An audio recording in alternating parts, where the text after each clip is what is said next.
didn't fit all the way on there. Oh, I'll just stick with this. Hello everyone, we are just waiting for things to start.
starting to add them the shit, where I feel like I'm making the grade going through it very quickly.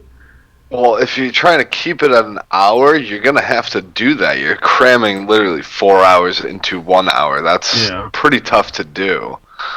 Well, kind of like what me and Jason did in the last episode is, the non-important stuff I just kind of breeze by and then that's focus on like the main best event stuff. Yeah, that's probably your best route to go down. Because which one are you on now? 26.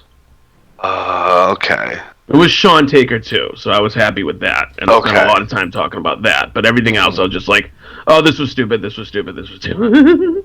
Yeah, it's kind of what you have to do. It's shitty, but I think it will be fine. I'll throw in some sound effects so it pops people here and there. Yeah. Troy, what do you think? Of what? I came in the middle of this conversation. So WrestleManias that I'm covering are starting to get longer, but I'm trying to keep my episodes at an hour.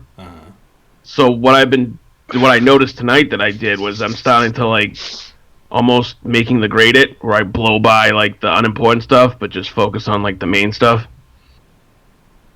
So you mean you're not putting it on the website? Is what you mean? No, you're a jackass. It's fine. We're live on YouTube, but you can say whatever you want because he's not there anyways. So, right. Oof. So, I just came in the middle of that fucking thing. I wasn't even home. Don't pay attention to the boring shit. Yeah, that's what I was trying to just focus on the important stuff. Yeah. There's no reason to if there's no content, there's no reason to be like, oh, this happened and this happened, this happened. Just fucking The problem is it's Mania, so there is like a lot of stuff happening, but is any of it like that important? Definitely not in the first 2 hours. Well, obviously give the results of it. Like give if there's something good that happens, but more. Yeah, like I briefly touch like they had a fucking match on this card of Miz and Big Show versus Morrison and R-Truth. Yeah. Yeah, pointless. I would have whoever went over. I would have been like, yeah, I went over. That's it. Yeah, I just blew through it pretty quickly. I think I spent like 4 minutes on it, but there's no reason to. Yeah. Oh, by the way, so I'll have that edited and ready for Monday's release. I'll try to get it up on Patreon sooner. Mm-hmm. And then I had a question about that. I can't put it on the website until it's available on Monday. Is that correct? Correct, because you need to embed it through Podomatic, and there won't be an embed code for Podomatic until it is actually published for everyone to use. All right, maybe I'll do the post at 12:01 thing. Shit. What's that? I said maybe I'll do the me or him. Jason. What was that, Jason? I was saying, how long were we on fucking Facebook? There's a bunch of chat things over here that I didn't even know we were live. So I didn't realize it. My computer doesn't ring when I'm streaming, so I didn't even know the call started until you said something, and I was like, oh, okay. Because then once I brought up Skype, might want to get on there. Yeah. Then once I pulled up Skype, it had a little thing that said join call, so I was like, okay. Yeah. So I didn't even realize that the call was going, but yeah, I've just been having all the YouTube people look at Paige's tits for the past 10 minutes. So. Oh, Paige! I thought you had Alexa up there when I did. Put the. Okay. I wanted to give variety, so I was scrolling back and forth. Actually, I should probably check my fucking. Oh, my recorder's not running. Super. Oh, I should probably check mine because I think I turned it off. After the hell that was yesterday's recording. There we go. Oh, it's on. Speaking of which, how do you check your microphone to make sure you're not using the microphone that you got stuck with last week? In which? In Skype. In Skype. Hold on. All right, ready, Sal? Yeah. Go up here, see this hamburger menu? Yep. Like that. These 3 dots. Settings. Careful. Audio and video. Oh, God damn it. Now I gotta fucking edit that, dude. What? Your phone number shows up when you do that, dude. Oh, sorry. Screw it. Let's leave it at microphone says USB. Okay, cool. You could choose which one you want. Alright, cool. You 2 people watching on YouTube, Smathers especially, don't call him. Don't do that. There are far too many. There we go. All right, we're back.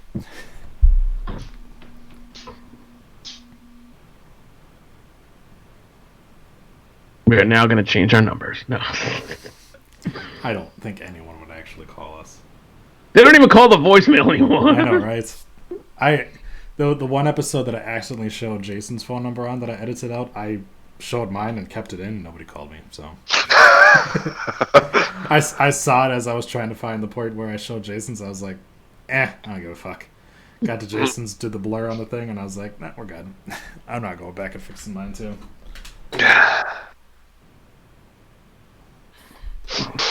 Bring up the friggin'. I don't like the fact that me and Ginger have matching facial hair now. Because you shave the mustache and left the bottom long, which is what I do. Well, yeah, but I don't have the scruff on the side, so... You used to, but... I got rid of that. Yeah, I had to. It was getting way too itchy. Well, and the problem... I would like a longer mustache, but then I'm just eating mustache all day, so... Nom, nom, nom, nom, nom. Alright, so I guess we're ready to go? Yeah, I think we're good. Fucking chowing on mustache conversation, we can probably get going. It's mustache time! Don't worry. No, wait. Don't worry. Robert Roode was not on the program this week. Don't worry, Smather's already screenshotted your phone number, so expect some pics. Alright. I have an iPhone, it's very easy to block. That's true. Alright. Let's do the whole podcast with this in front of me. There we go. Alright.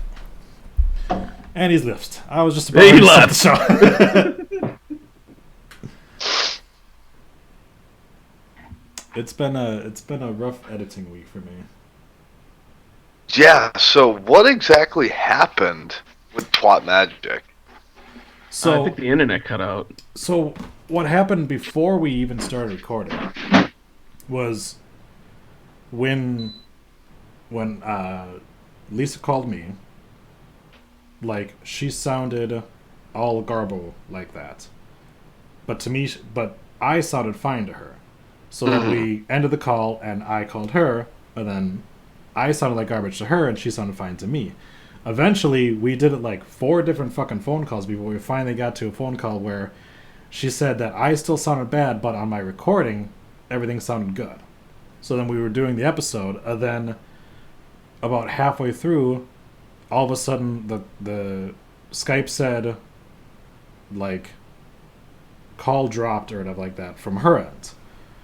And then, so when it picked back up, well, obviously, like, my recording stopped, so I had to do another recording or whatever like that. But when it picked back up, she sounded like garbage to me again, and it was picking up on the recording. So I don't know what the fuck was going on with it. I don't know why we were having issues, because then the next night, me and Jason recorded, no problem.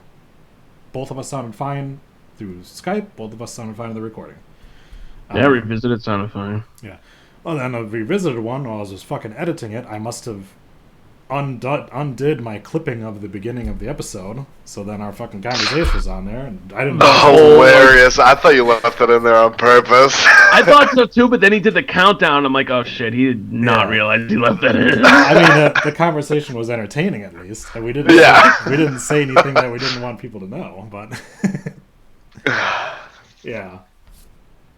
Alrighty, let's do this. It's almost 10 o'clock already. Alright. Jason? Yeah. Ready? What? Are you ready? Yeah. No, I said. Are you ready? Your audio just went all garbled and staticky. No, I didn't. Make sure your mic doesn't switch in the middle of the fucking broadcast. I have it directly plugged into my computer, so okay. I had it through a splitter before, which is what I've always used, and only had one other problem one time. So I don't know what the fuck was going on, but yeah. All right. And 3, 2, 1.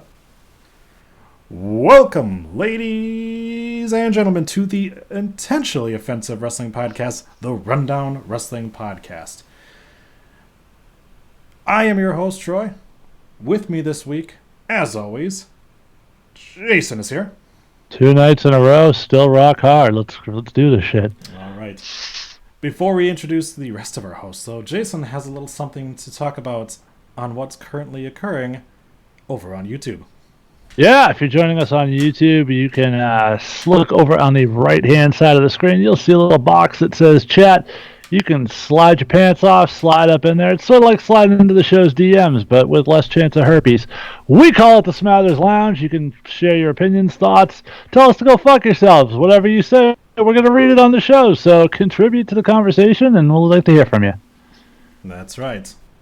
Joining me and Jason this week, though, we hired him to get that lucrative leprechaun audience. Ginger's here.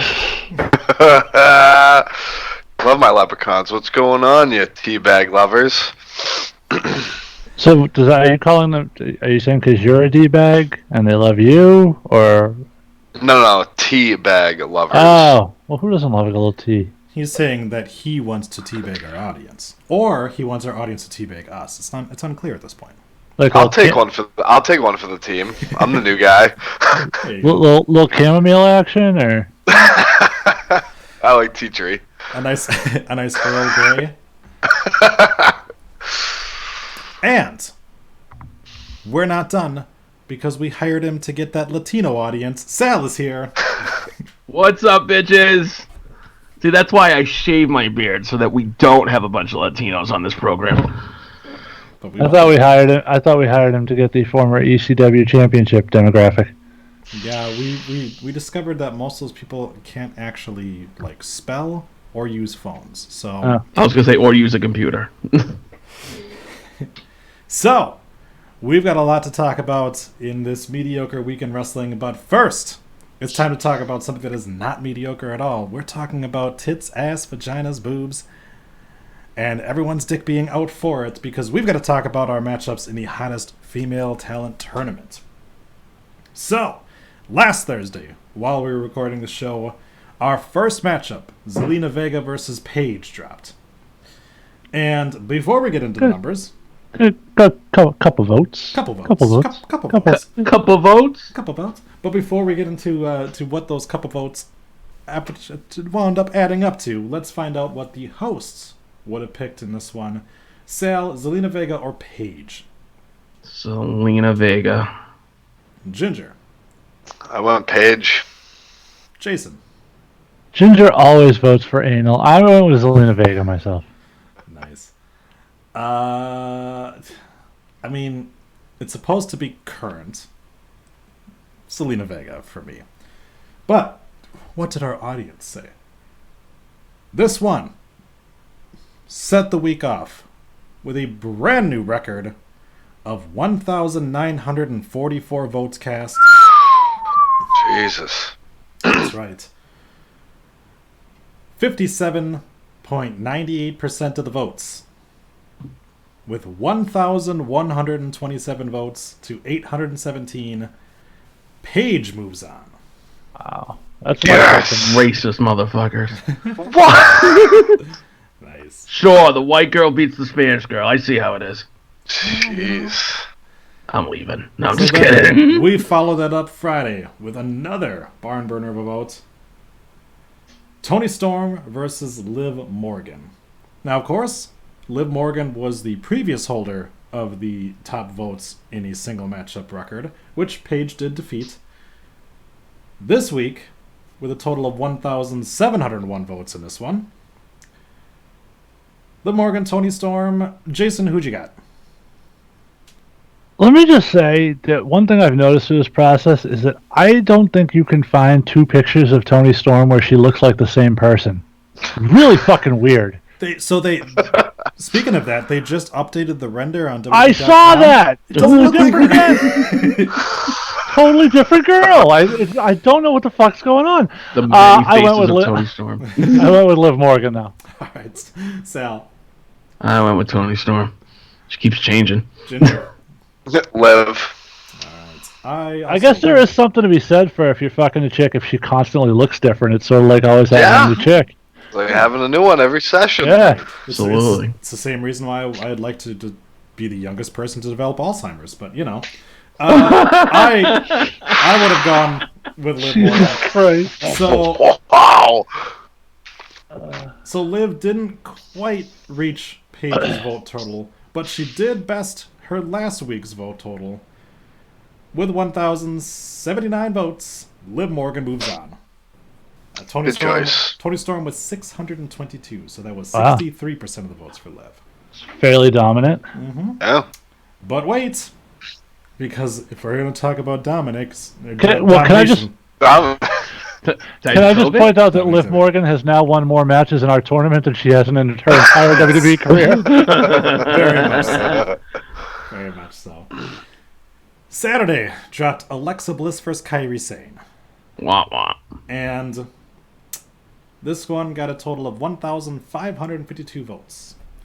Wow. Ginger, who do you have? Alexa. Jason? Alexa. Sal? Alexa.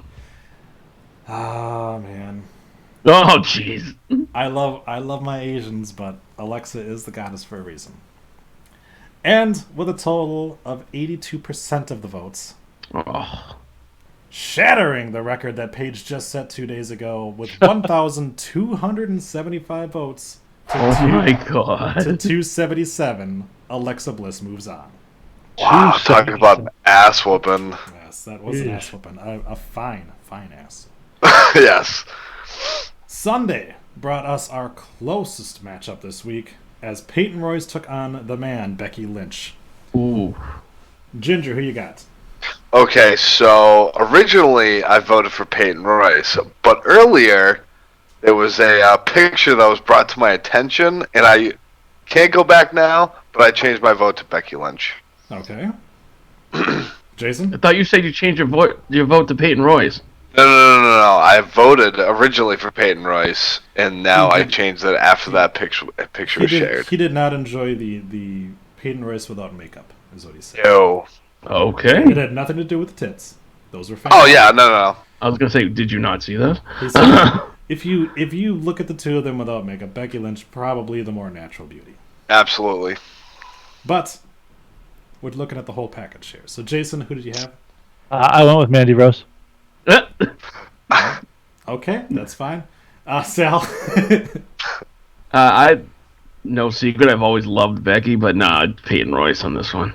Okay. By the way, that fucking picture I found to put up there of Peyton Royce, that's goddamn fire. So, yeah, Peyton Royce. Yeah, her body is, but man, that makeup does a hell of a compliment. Dude, you get a fucking sweaty ass picture of some chick any chick out of the gym, they're not gonna look fucking great. No, dude. which I get, but as Troy said a few seconds ago, the natural beauty definitely goes to So you're gonna disqualify her because we've seen a picture of her sweaty out of the gym, and we haven't seen that of Becky Lynch. I looked that up, yeah. Oh, dude, come on. All right. It's my opinion. Boys. My opinion, brother. All right. Jesus Christ. If you're going to fight like that, at least dock. And so, with a vote of 703 to 620, Ooh. total of 1,323, the winner, and moving on, Peyton Royce. Wow. Eat my dick, Ginger. No, don't get me wrong. She's still beautiful, but between the two and the natural beauty, I'd go with Becky Lynch myself. That's all. That's fine.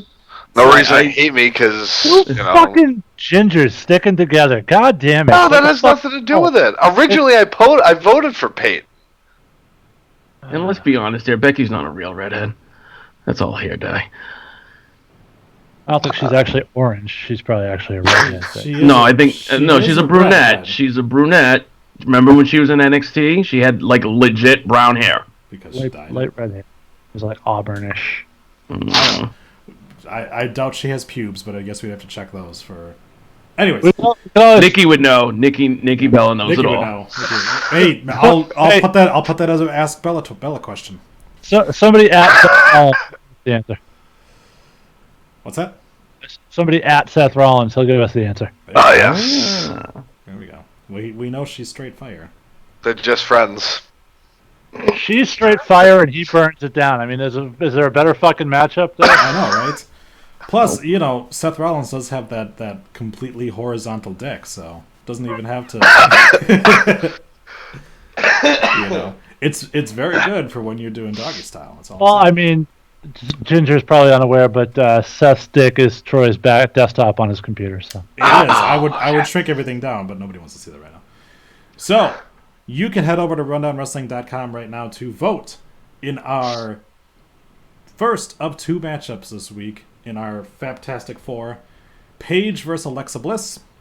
And then come back tomorrow for Liv Morgan versus Peyton Royce. And then next Thursday we will announce. I feel like I have a good idea what the finals are going to be. Yes, but next week Thursday we will not only announce the winners of those 2 matchups, but we will have our very last matchup, our finals, for who is the hottest WWE female talent. So, as always, we go from talking about perfect tens to. And this week we're going to start things off with our Raw GM, Alexa Bliss, and our SmackDown Robot GM, who just throws up graphics, announcing the people who are in the Money in the Bank matchups for the men and for the women. So let me bring it up here real quickly so I can make sure I have everything correct on it. So this year, no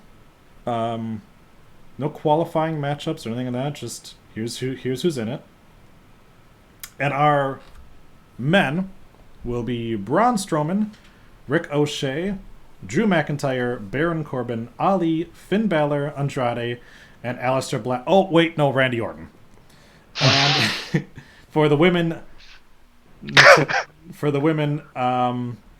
Natalia. It's got to be Natalia. Dana Brooke, for whatever reason. Naomi, Alexa Bliss, Bayley, Mandy Rose, Ember Moon, and Carmella. So, let's start with the men. You just heard who's in it. Sal, what is your take on the people that are in it and the people that were left out? Well, this just in, John Cena and Kane have replaced Ali and Finn Balor, so might want to update that. Where's my fucking milk carton picture? Cause, no, honestly, it wouldn't surprise me. Randy Orton, yeah, okay. There's really nothing else for him to do but be in this match. They haven't built anything for him, and they're not going to leave him off the pay-per-view at this point, so I understand why he's in it. Do ya? It's just because it's Randy Orton. He's not going to win it. Let me put it to you that way. I'm excited that Ricochet is in it. I don't think we necessarily need Braun Strowman in it, but again, what do you do with Braun if he's not in this match? How about a match with Samoa Joe that they've already started? So no, apparently not. So we currently have 8 matches set for Money in the Bank. The U.S. Championship, not part of it. Finn Balor is in the ladder match, so right. no IC belt getting defended either. And how many tag team? 0 tag team matches have been announced. See, the thing or is, any of them, mind you, even the women's tag team match. Well, there's really no tag teams on SmackDown left, really. So it's true. As far as who else is in it, I'll just say that I'm happy that McIntyre's in it. That's really the one that I noticed out of all of them that I think is going to win. So. Again, like I said, Aleister Black is just not going to do anything now. Like, so we could have Randy Orton. Randy Orton can take a fucking vacation. All right. What? Like, he doesn't need to be in this match, and it would be a far better match having Aleister Black in it because he would do some crazy fucking shit. Can I just run the proposal that we haven't seen Black in the ring since the shakeup, really? And they've had him doing promos, and now he's not in this. So I'm starting to wonder if there's like an injury situation. Wasn't that the rumor coming out of Mania? There's a lot of people rumored to be coming out of Mania, but everyone was rumored to be injured coming out of Mania. True. AJ Styles was rumored to have torn his ACL because he was limping. That's called something. Yeah, that's true. Ginger, what are your thoughts on the men? It should be interesting. I think the reason for Orton, he's he's always wiggled his way into Money in the Bank matches. I think they just want to have him hit people with RKO's off the ladder and call it a day. Yeah. But how many times can you really do that? And it's like, okay, cool, it's an RKO. But I mean, I give them kudos though, because they don't do very many ladder matches anymore. So people do look forward to this pay-per-view a lot because the spots are fucking crazy as it is. But I'd like to see McIntyre win it. Right. I'm top notch for it. But I have a feeling Andrade is going to end up stealing that. I'd be cool with that. Well, yeah, I mean, I'd be okay with it. I'd rather see Drew win it, but in my opinion, I think they're going to give it to Andrade. Yeah. I read something online where a couple people were proposing that former world champions shouldn't be in Money in the Bank. Yep. And in my opinion, former winners of Money in the Bank probably shouldn't be either, because in this match alone, we've got 3. You got Randy Orton, Baron Corbin, and Braun Strowman are all in Money in the Bank, and they all are former winners of it, and only one of them successfully cashed in. So, Jason, what are your thoughts on the men here? See, I remember covering the WrestleMania, was it 25 Sal that we did with the Money in the Bank, and everyone in that match was pretty much, save for maybe Mark Henry, who hadn't really, I don't think had his big ascent to the top yet, but everyone in that match was like a hungry young talent. And that to me is what Money in the Bank should be used for. It should be to elevate a guy to the top who's not already there. So that to me almost rules out Strowman, already rules out McIntyre to a degree, rules out Orton. Really? And as much as I hate to admit it, rules out Baron Corbin because he's already a main eventer. You don't have to like it, but he is. He has main evented a shit ton of Raws. And some pay-per-views. Some pay-per-views. So for me, I love the notion of like Ricochet and Ali and Andrade in this match. But I don't think any of them are going to win it. Somebody asked what they could do with Strowman if he wasn't in this match. I believe Michael Che and Colin Jost are free that night. Probably they work Saturdays. My other issue with this is Finn Balor being in it. That doesn't bother me because I think if I'm reading what you're going to complain about is the fact that he's not going to win because he's got the IC title, right? It's not that I know he's not going to win. It's that he's got the IC title. And to me, it sort of devalues it. Didn't Miz get into it last year when he had the IC title, though? Yes. Miz also won Money in the Bank when he was U.S. champion. Okay, so why couldn't Balor win it? That's what I'm saying. It's not that I don't think I think he has a chance of winning. My problem is that he has a championship, and I don't think current champions should be going for something because it sort of devalues the belt a little bit. I know. I think so. I know it's a secondary title, but for him to turn around, for them to turn around and be like, look, I see the title belt not being defended at all because the champion is trying to propel himself into the main event. This isn't TNA with their fucking like, I'm going to cash in the X Division championship for a world title belt. It's not that bad, but it's, to me, like I said, Balor should be defending the belt, not be in the Money in the Bank match. Yep. See, I think of it more as like, Troy, you're a football fan too. Yeah. You know how they have those provisions where a coach can't leave a team to go be a head coach somewhere else, but if you're elevating your position, it's acceptable to get out of your contract. So if you're going from being an assistant coach to being a head coach, that's permissible. Sort of the same thing here. There's nothing wrong with being the Intercontinental Champion, but it's an opportunity to upgrade to the top belt in the company. So I don't have a problem with that. Fair enough. To me, though, there are other people that I think could have got that spot other than Balor, and you could have. Could be Brock Lesnar. Well, that we would definitely all agree would be fucking terrible. Hulk Hogan? Real quick, the Intercontinental Champion has historically been in Money in the Bank matches. No, Hulk Hogan would be fine because there's no black people there. That's why Aleister Black's not in there. Yeah. Oh, Jesus. It's too close, man. I know you're white, I know you're Dutch, but the name, it might set him off. We don't want to set him off. Go ahead, Ginger. Why the fuck does Hulk Hogan keep calling me the N-word? I think I'm whiter than he is. and You suggested my T-shirt say "fade to N-word." I don't know what the fuck's talking about. oh my god, fade to ginger. Hey, brother, I didn't get away with saying it. You can't either. But that's my name, dude. It's not a racial slur. I'm just calling Booker T. Jesus. Ginger's not going to be able to get his point out at this point. No, it's not really a point. It's more of I'm kind of pointing it out more than a point. I think almost every Money in the Bank at WrestleMania had the Intercontinental Champion in the match. I legit just said that. I just said that. All right. So I don't like that. Like, you should be. It's always been the case. I never had a problem with it because I never thought of it as a bad thing. Kind of like Jason. I'm not really saying it's a bad thing, but why shouldn't he be defending his championship that he currently holds? Because they do the Money in the Bank pay-per-view once a year, and they have 11 other shows for him to defend it at. Because this is an opportunity to upgrade your championship. No, I like seeing the belt defended. That's my thing. Yeah. I agree with that. But that being said, I think Joe should be in this match for that reason as well. He's not going to be on the pay-per-view defending the title. He might as well be in Money in the Bank. Well, we don't know yet. There's still plenty of Yeah, but we need spots for Baron Corbin because, you know. Well, and I mean, I know we just said that we didn't want Randy Orton in this match, but also historically, Money in the Bank has usually had a former world champion to sort of legitimize the other guys in the thing.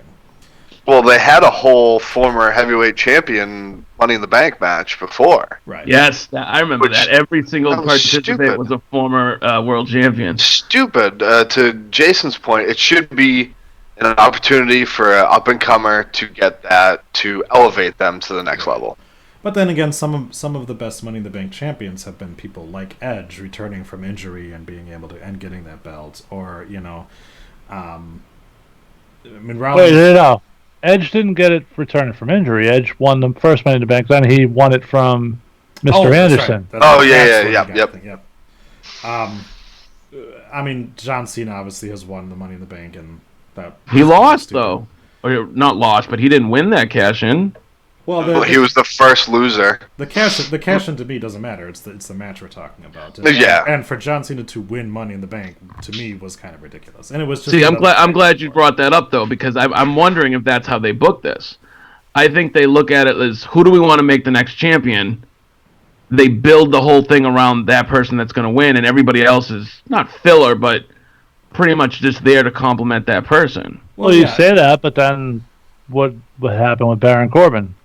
Yeah, but from what we've been kind of hearing on the rumor mill is that this year they feel like they fucked up Money in the Bank too many times by having people continue to lose, because when was the last time we had a successful men's Money in the Bank cash-in? So I think that this year they're definitely, this is the plans, is that the winner, which means it has to go on a heel. At this point, Drew's a heel. You feel Drew's a heel. Andrade's a heel. That's what I'm seeing here. And it's better on a heel. It should be on a heel. Yeah. Because when a face has it, either it makes them look kind of sneaky, or it's stupid shit like Rob Van Dam being like, I'm cashing in on this specific date, which is like, that's not what this is about, dude. And there's no more ECW pay-per-view, so what are you going to do, really? I was going to say, no, when Van Dam did it was cool, because he did it at the ECW pay-per-view. Was it though? Because I didn't mind it. I liked it. I liked it a lot. It's supposed to be the surprise of a cash in. That to me is where the money is with Money in the Bank. Is the surprise cash in, the oh my god moment. Him being the Miz Randy Orton moment, the Dolph Ziggler Alberto Del Rio moment, the Carmella moment. You could put it too. Yeah. Now see, the thing is with the dynamic between Drew and Andrade. Drew's music hits if he's the briefcase holder, and it's like, oh shit, this monster of a man is coming to take the title. Andrade's music hits, you're still going to get that pop, but it's like, oh my god, this sneaky bastard's going to do it now. It's like the Edge factor, like when he did it. Yeah. So I definitely agree with the heel part, but other than Drew and Andrade, can we see anybody else taking it? Well, we'll talk about it in 2 weeks, because we got more to talk about, and we've got to talk about the women's side of this as well. So Money in the Bank for the women: Natalia, Jesus Christ, Naomi, Alexa Bliss, Bayley, Mandy Rose, Ember Moon, and Carmella. So, Jason, what is your feeling on the women involved in this and the women not involved in it? I love the fact that Ember Moon is in there. I think it's nice to see her getting that sort of showcase and spotlight and chance to shine. I said before, my prediction is that Dana Brooke is not actually in this match. She's a placeholder for somebody else, be it Sasha, who I think it's a placeholder for, or somebody else who they're going to put in there for some reason. I don't think this match starts on the pay-per-view with Dana Brooke in the match. Go ahead. No, I was agreeing with you. Go ahead. I'm a little disappointed that there's no. I'm not heartbroken that Liv Morgan's not in there because I don't think she's at that level at this point. I am a little disappointed Ruby Riot's not in there. I think she would be a great fit, especially since we saw her do some hardcore stuff with Natty not long ago. So I think she can handle a ladder situation. I'm not worried about that. I like that Carmella's in there. I mean, I know we talked about past winners, but I think she's a character that people can look at and believe that can win without actually winning. So I don't have an issue with that. Natalia's, I mean, Natalia's going to be in there just because they like her for whatever reason. I wouldn't put her in there, but, it doesn't offend me that she's in there. It offends me that Dana Brooke's in there. I know some people on this network seem to think I'm a huge fan of Dana Brooke. That's not the fucking case. I'm just able to call things as I see them. And she's not of the level she should be in this fucking match, and I don't think she will be.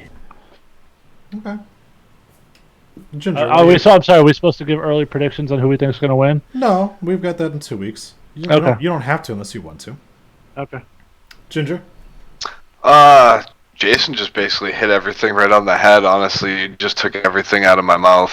I'll be putting some things in your mouth, don't worry. Yeah. Oh. I have the pleasure of receiving that today. I don't hate it. I mean, it's tough for the women to have a Money in the Bank ladder match unless they have that match first before the men's, because the men do some crazy shit in their match. I'm sorry. The women. Hold on. I'm sorry, Ginger, because you say that. But literally every time you do one of these events where the women and the men have the same sort of specialty match, the women's match exceeds the men's one. Not last year in Money in the Almost Bank. every time. Almost every time. Almost every time. But this not with this stuff, because the women aren't going to do. I thought the women's Money in the Bank was really good last year. I hated it. There's only been one. It was good. What? There's only been one. There's been two. Well, yeah, no, I know. I'm talking about last year's, and just in general, like last year's, the women, it was good, but the men just do it better. I mean, to me, you've got so much more potential in this match. You've got Ember Moon hitting eclipses off the top of ladders. You got Mandy Rose popping a titty. You got Mandy Rose blowing tits out. You've got a new, more hardcore Bayley. With a new mean streak to her, which I think she's going to do some really, really good things this match. I think that they have much better potential than they have in the past, just because the level of talent is there more now. Yeah. So if I'm handicapping this thing, Alexa Bliss probably the odds-on favorite, just because that character sort of lends itself so well to having Money in the Bank, even though she won it last year. Yeah, it's Bayley's to lose because they've been pushing her at this point. Okay, but of all of the women in this match, the person that makes the most sense to me is Mandy Rose, because I feel like she can play that chicken shit heel to carry around the briefcase and do the fake run-ins and all that shit and have it be very credible and very believable. We know Vince loves her, and I could totally see them letting her run with that briefcase for almost a year and then finally putting the belt on her. Okay. Sal? So, I don't know what it says about Carmella, but last night I was trying to remember who the hell was in the women's Money in the Bank from SmackDown, and I knew that Mandy, because she had that backstage skit with Sonya, and I knew Bayley, and I was excited that Ember was there, and I could not for the life of me remember who the fourth person was. Oh, former women's champion Carmella. But I think Graves didn't forget. I think that speaks to, there's certain girls in this match you look at and they're like, oh, they're not winning that fucking match. Carmella, Dana Brooke. I think the Raw side is better than the SmackDown side. Bailey's been treated like shit, to be honest. Bailey's not on Raw. No, that's what I mean. Like, so the you Raw would not, side is better than the so SmackDown Dana side. Brooke, Natalya, Naomi, and Alexa. Alexa, I'll give you. But the other three you think versus that's better. Carmella, a former women's champion, Mandy Rose, a strong up-and-comer, Bailey, who's Bailey. Right. And Ember Moon. And Ember Moon, who's one of the brightest young stars in the female division. You want to rethink that point, my man? You want to backtrack a little bit there, buddy? I didn't remember that Naomi and Natalya were the other Raw women. Oh, okay. So you want to take the L on that one, then? Yeah, absolutely. Right. I will take the L on that one. So the thing is, though, right? Like Sonya Deville, I would have loved to have her and Mandy in this match. Oh, she's going to be in the match. She's just not going to be in the match. Yeah, but that's the thing. I would have loved to see them fight over the briefcase under the ladder, but I don't think they're not going to fight. They're not breaking them up. We need to get past that. Plus, and even more to my point, I can totally envision a scenario where Sonya Deville goes out and beats the bag out of some bitch, and then Mandy just cashes in on somebody after Sonya beats the shit out of her. Or Sonya helps Mandy win the case. To your point, right? Yeah. I think I honestly, if I'm betting money right now, I'm betting on Mandy. Right. I think I see that. Well, known woman basher Mike Smathers agrees with Ginger that that the women won't do crazy shit. Ricochet will do at Money in the Bank, and that's true. Ricochet is going to do some crazy shit. Oh yeah, by the way, you asked why Randy Orton was in that match. Imagine Ricochet doing something crazy off the top rope into an RKO. Ricochet's going to do something crazy. We forget Ali's in that match as well. Finn Balor. Yeah, Finn Balor is going to shatter his ankles on somebody's chest. And that's my point. Like, you're going to get more high flying from the men than you are the women. You're going to get more high spots, but I think the women can put together a very good match. Yes, don't get me wrong. I'm not. The thing is that the women don't have to do all that to get the reaction. Go back and watch these other women's matches. Something as simple as a body slam on the ladder gets a huge reaction from the crowd when it's the women that are taking it. Yeah. Or pop a titty out. That's going to get a reaction. Alexa Bliss, please. Or Alexa, yeah. I'm good either way. Why the fuck is Mickie James not in this match now that I think of it? Yeah, I don't think seriously she anymore. Yeah, I think she's probably just about done. They just moved her in the shakeup. Yeah, so the issue there is that she's not on Raw. If she was on Raw, I could see them maybe moving her in there instead of Dana Brooke. The problem is, which one of the SmackDown women do you remove to put her in there? And that's where you have the issue of, there's those 4 women that are from SmackDown. It's hard to make the case to move one of them out to put another person in. So, Joel Embiid is such a cunt. I'm sorry. Sorry, my bad. Wrong sport. It's not even your fucking team, and you're distracted watching a fucking basketball team that's not. Yeah, but he is still a cunt. Jason's right. I'm sorry. Let's segue for 1 second. This dude has never won shit. And he runs around like he's a 7-time fucking defending champion, taunting people and putting shit in there. Like, fuck that guy. Anyway, back to wrestling. He's definitely the Leo Rush of basketball. So,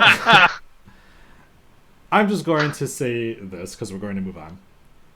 I wish I got fucked as much as the Revival do. Jesus Christ. So, the Revival were in an interesting segment this week, where apparently they're straight fucking. So that's not what we said. Oh, it doesn't have to be said. Because not only was it not said, the Revival themselves came out and pretty much put all that to rest. The implication is there that they're gay. That's all I'm going to say. But the other issue, of course, is that... But she'll never say no because of the implication. That's right. You get her on a boat, and, I feel like you're saying you're going to hurt these women. No. I'm not saying. Anyways. The tag team scene is a little rough right now, but we're going to specifically talk about the Revival's treatment on Raw here. So the Revival, not in a match or anything like that, we're in a backstage segment where one of the Uso brothers, they were up close, I couldn't tell which one it was, proceeded to watch Dash shave Dawson's back. Was that what it was? Or was it the other way? Yes, it was. Yeah. No, you're correct. So does it matter? No, it doesn't. What matters is that the guys who were tag team champions for a month after the fans fucking asked for it every turn of the fucking wheel here have now become a joke that they have hairy backs. Jason, what's your thoughts on this? I mean, I don't know how many different times we have to have the conversation. I don't think this is a shot at the Revival. I think this is the fact that Vince doesn't fucking value tag team wrestling. So fucking do something comedy-wise with them. Look at the fucking people. So people will sit here and say, oh, fucking, they don't want to sign your contracts. That's why they're doing this. The fucking tag team titles are on Zack fucking Ryder and Kurt Hawkins. So if Vince gave a shit about the tag team division, titles wouldn't be on those guys. Those guys are, by and large, a non-factor on this show. Dash and Dawson, and you can say what you want about the shitty writing, but they are front and center every week doing something on the show, whether it's winning, losing, promos, whatever. TV time is how you tell how the company feels about someone. The writing is what the writing is. It's not going to change until something happens or Fox gets involved or whatever. But the fact of the matter is this isn't the burial people are making it out to be. It's a focus on the weekly television program that, I'm going to be honest with you, a team like Heavy Machinery would have fucking killed for this exposure. Yeah, where were they? All right, Sal, what are your thoughts on it? Shockingly enough, I agree with Jason. Look, I think this program between the Usos and the Revival, when we get to the in-ring, is going to be fantastic. To Jason's point, they're on TV every week. Is it childish writing? Yeah, if you sat down and you cared about it for more than 5 minutes, maybe you can come up with something better. But it is what it is. I don't think it has anything to do with their contracts. Forget about Ryder and Hawkins. Look at the fucking B team, who are loyal WWE employees, and they were nothing but a fucking joke their entire tag team title run. And now how many tag teams are not treated like a joke at some point? Usos. Maybe that's about it. The Hardys. I was going to say the Usos. But still they were joke. The whole thing with them and New Day was funny. You know what I mean? They had to inject the rap battle into it. They had to inject the comedy into it. I just think that's what Vince goes to every time. It doesn't matter who it is. Like I said, I'm fine with Revival versus Usos when we get to the in-ring. Is it stupid, the shave your back thing? Fine. I don't think it's that big of a deal. And you know what? If you're upset about the shave your back thing, take solace in the fact that it fucking seeped into the entire rest of the show. So the crowd they're having this big moment with Seth and AJ, and the crowd's chanting "shave his back." So clearly that fucking backfired on them. So if you dislike it, good. They got their comeuppance on it later. So so in your opinion, what was the best time period for tag team wrestling in the WWE? Well, that's the problem. In the WWE, it's kind of a... Dudley's, Hardy's, Edge, and Christian. Yeah. And what were Edge and Christian doing?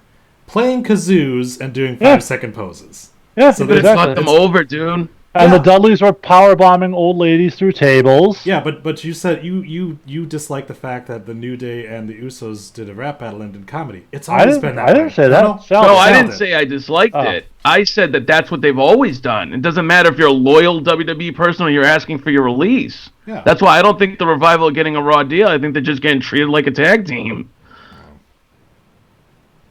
Obviously, this is not what most of the fans want. Most of the fans want the Revival to be a more serious team. And in NXT, obviously, that was their whole shtick, was everyone else does all this fucking flippy shit, and everyone else does all this fucking comedy shit, and we just go out there and whoop ass. So, obviously, it's sort of a betrayal of their original characters, but, I mean, I don't foresee this being a long-term thing, because, yeah, I mean, I'm pretty sure that NBC and Fox don't want to have the crowd chanting "shave your back" every time Brock Lesnar comes out there or something like that. They don't want that to be a part of the thing. So my biggest concern is that "shave your back" becomes the new CM Punk chant.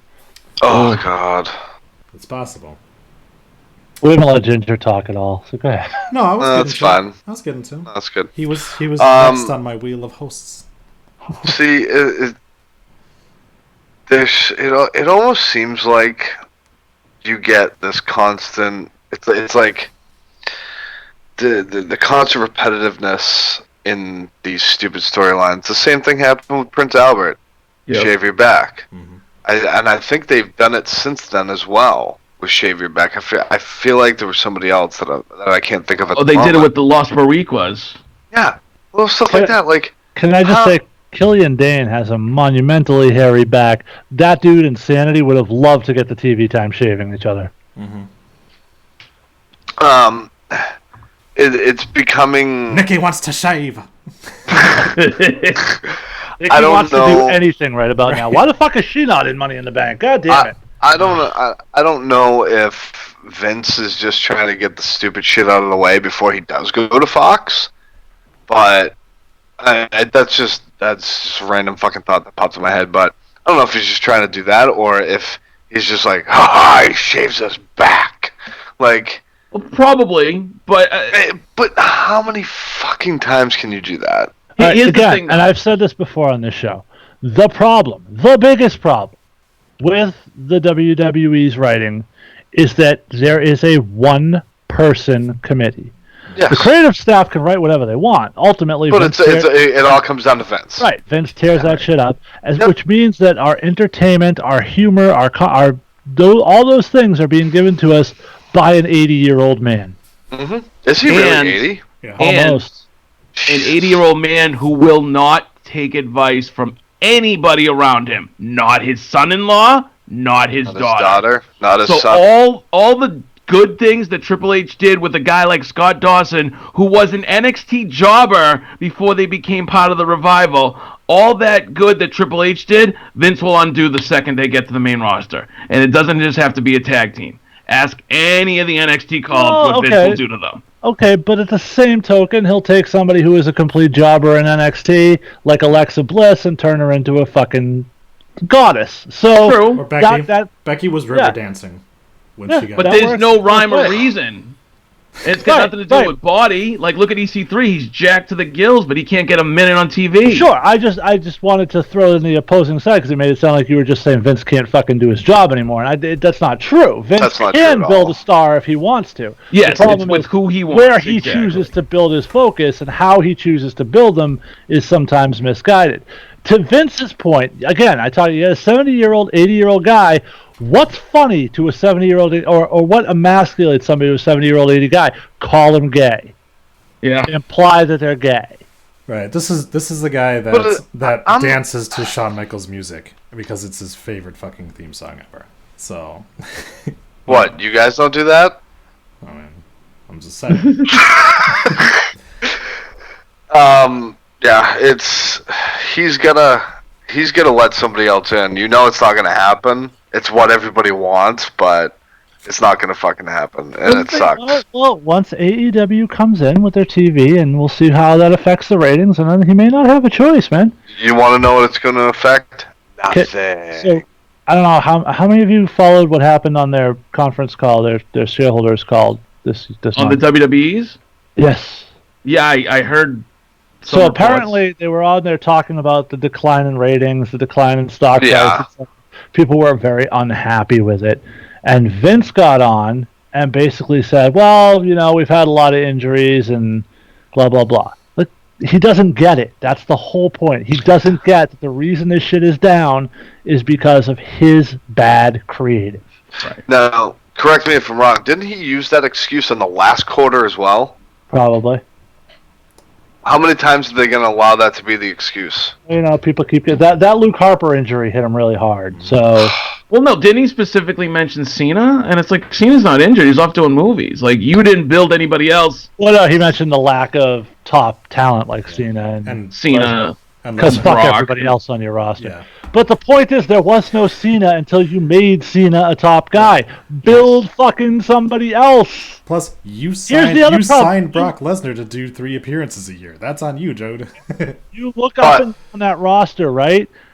The thing is that there's nobody, like, Drew McIntyre came back, and he was hot as a monster heel. Yeah. And they've done nothing with him. And they've completely fucking cooled him off. And this is the thing. Vince doesn't like to push people when they're white hot, when the crowd's really into him. He waits and waits and waits. Braun Strowman, too fucking late. Didn't cash in on him when you had the chance. Sasha Banks, too late. Didn't cash in on her when you had the chance. Up and down the list, I can give you a list of at least a dozen people he's done that with. Yeah, but see, that doesn't make sense to me. Because, like, Braun is everything you think Vince would want.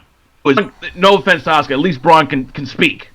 You know what I mean? But Braun continues to forget his spots and then punches a dude fucking through the head and stuff like that. So part of it has to go on the talent too. They're not perfect. Braun has had some issues as well, and every time they do start doing something, he does kind of stumble on certain things, and then obviously the injury, the last time that they were starting to use him, hurts him as well.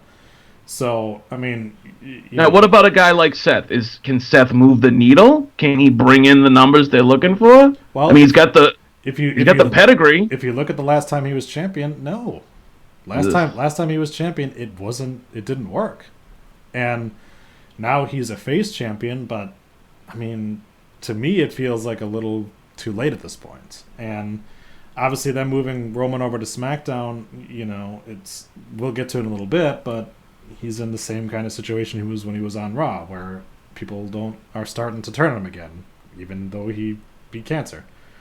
Yeah. But we should probably move on before Ginger falls asleep. Speaking of tag teams, we learned that the Hardys had to drop the SmackDown Tag Team Championships due to a PCL injury to Jeff Hardy, which apparently he's had for quite some time. No, before it was a PCP injury. That is true, but that was a couple years ago. So, apparently he's been working through it, but it's apparently become too much for him, so he is getting his knee repaired, but it's going to cost him about 6 to 9 months. So, so they dropped the straps. We don't know what's going on with them. As Jason mentioned, there are actually no tag teams on SmackDown. So, who do we come up? I posted the other day. It's Heavy Machinery, the Colognes, and the B Team. Yeah, guys, you say that, but Chad Gable and Jinder Mahal are doing nothing right now. I mean, I'm just saying. That's true. If Jason Jordan can come back, I would reunite American Alpha and put the titles on him tomorrow. Oh yeah. Enzo and Cass aren't doing anything. Would it shock you? Okay, hold on. Would it absolutely shock you? I'd be pumped for it. Okay, hold on. Because we didn't touch on this when we talked about Enzo and Cass a little while ago. We sort of shit on Ring of Honor for that a couple weeks ago. And since we're talking about this tag team thing, let's just point this out.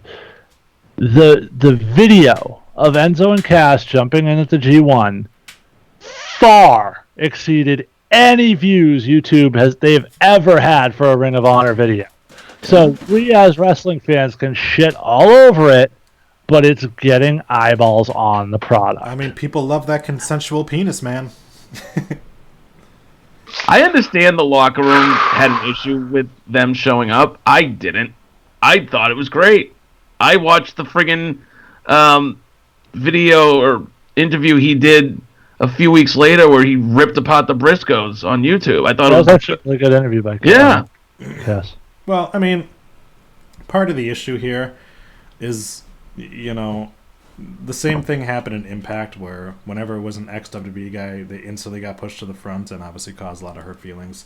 So for them to bring in Enzo and Cass, and then clearly they were probably going to put those tag belts on them, which to me would have been fine because fucking ROH has done nothing with their tag team division other than giving the fucking Briscoes 10th fucking put it on the Briscoes again. Yeah. So it would have at least been something new and entertaining. Oh shit! You know what we could do? We could put them on the Briscoes. Yeah, that sounds great. Honest to God, I'm not even fucking with you guys right now. The only tag team that I know from ROH are the Briscoes. I've never heard of any. Heard of somebody called Whoa, dude. The what? The Bouncers. Come on. Oh, sorry. My apologies. For fuck's sake, dude. That's a given. But you should always know at least 2 tag teams from ROH. That might be the only 2 you know, but you should. Those are the only 2. But prior to the Bouncers getting in there, I had never heard of any other tag team except for the Briscoes. But you heard of the Bucks? Bucks? Who? The Young Bucks. Yeah, I didn't even know they were in ROH, to be honest with you. SCU, Daniel Kazarian.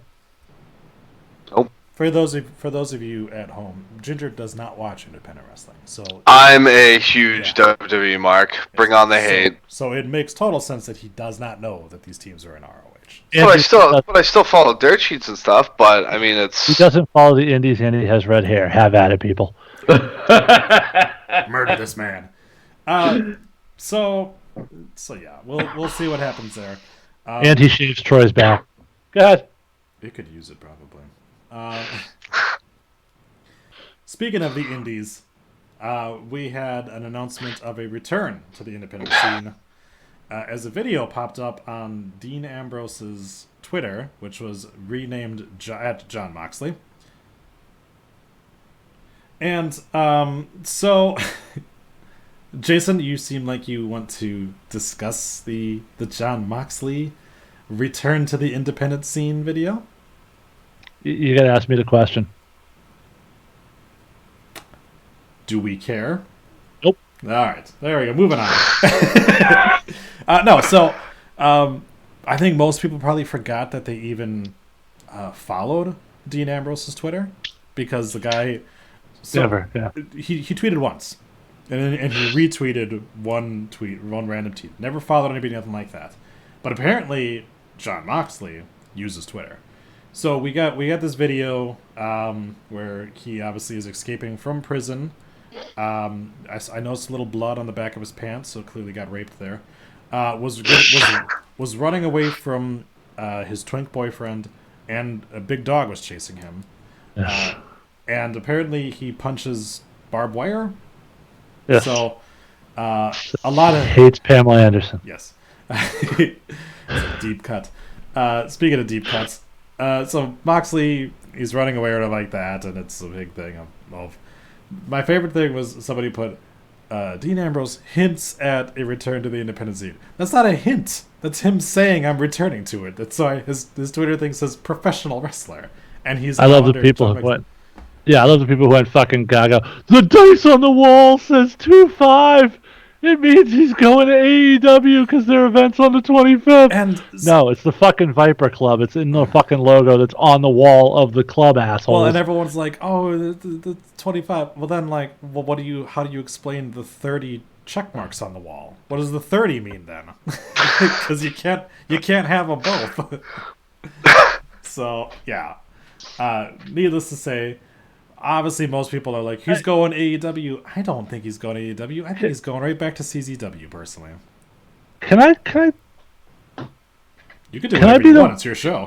Right. Far be it from me to engage in conspiracy theory discussions as it comes to professional wrestling. It's something I hope you're going the route that I think you're going. It's something I usually don't like to do. I mean, like I never fell into the whole Cody Rhodes thing or any of that stuff. But the production on that video was very WWE like. Mm-hmm. Ding ding ding. And I almost wonder if this is sort of a viral way of really switching up Dean Ambrose's character to give him more of an edge where he's sort of lost on the main roster.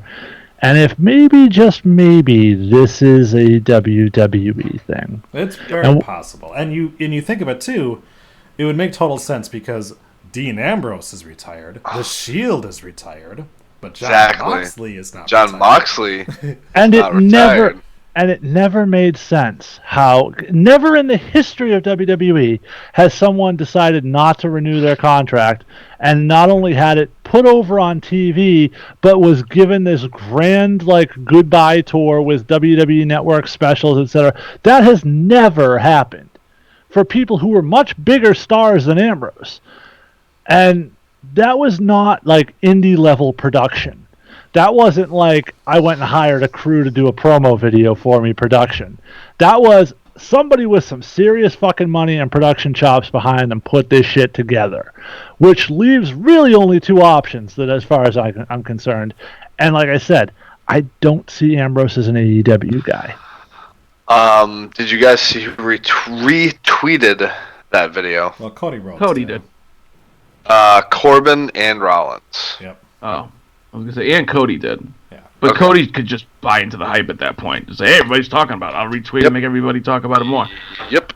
So, yeah, go ahead. All right.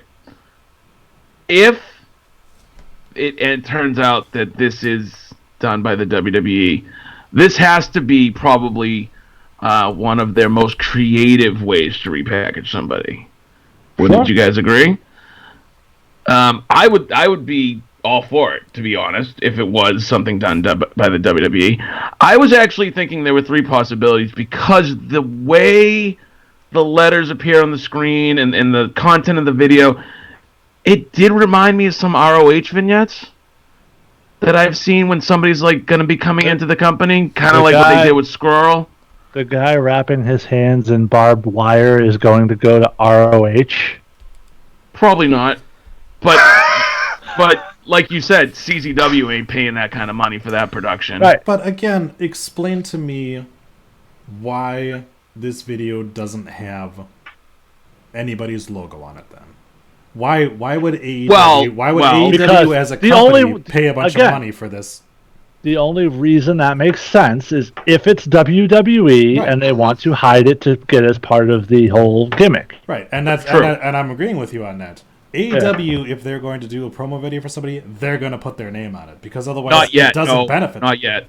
I don't agree with that. Why? Okay. Because if you want Dean Ambrose, if by chance you did make a deal with Dean and you want him to show up at Double or Nothing, you're not going to announce it yet. You're going to make these cryptic videos until he shows up at Double or Nothing.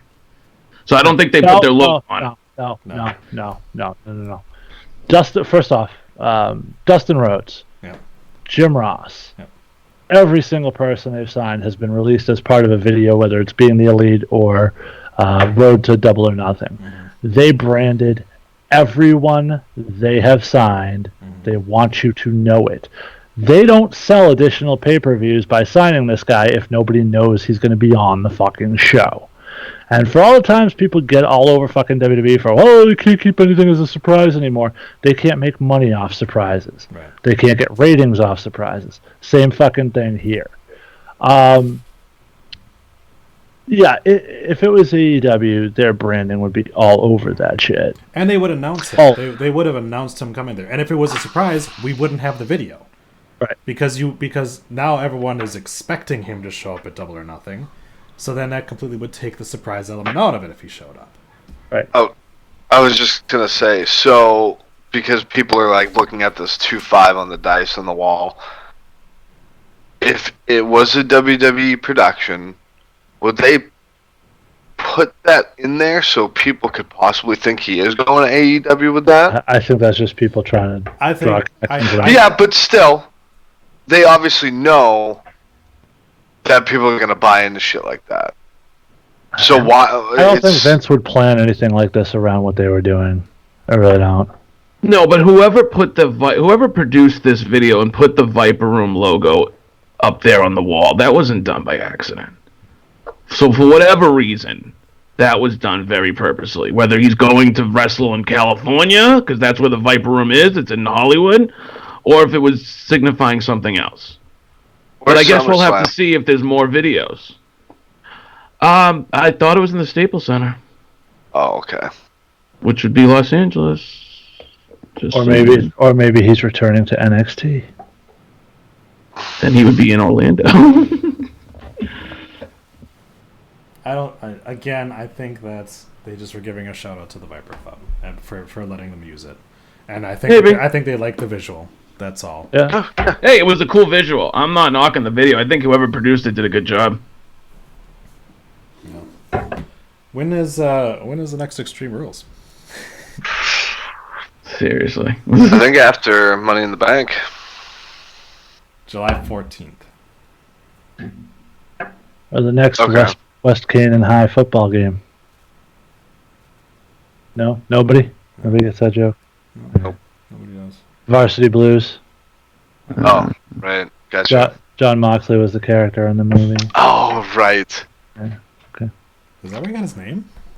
I don't know if that's exact. I don't know if he took it from the movie or not, but that was definitely the Dawson's character's name in the movie. Interesting. Well, we know that Luke Harper was Brody Lee because he's a big fan of Kevin Smith. Kevin Smith, yeah. Okay, so moving right along, let's talk about something boring. Did you have something to say before we moved on, Ginger?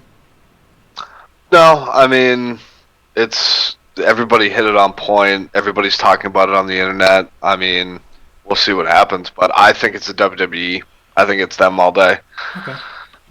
So Smathers, an aside, said he also has never watched an episode of Impact or ROH, so you're not alone in that.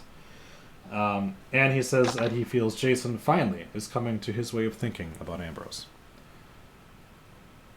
Did I say I didn't think he sucked as a performer? I don't know. Maybe he meant the conspiracy theory thing. I think he meant the conspiracy theory, yeah. All right. So let's talk no, because your conspiracy theory was Dean Ambrose was re-signed and coming back. This is Jon Moxley. Fucking different dude. It's true. It's not the same guy. Yeah. When he comes back, will he not be married to Renee Young?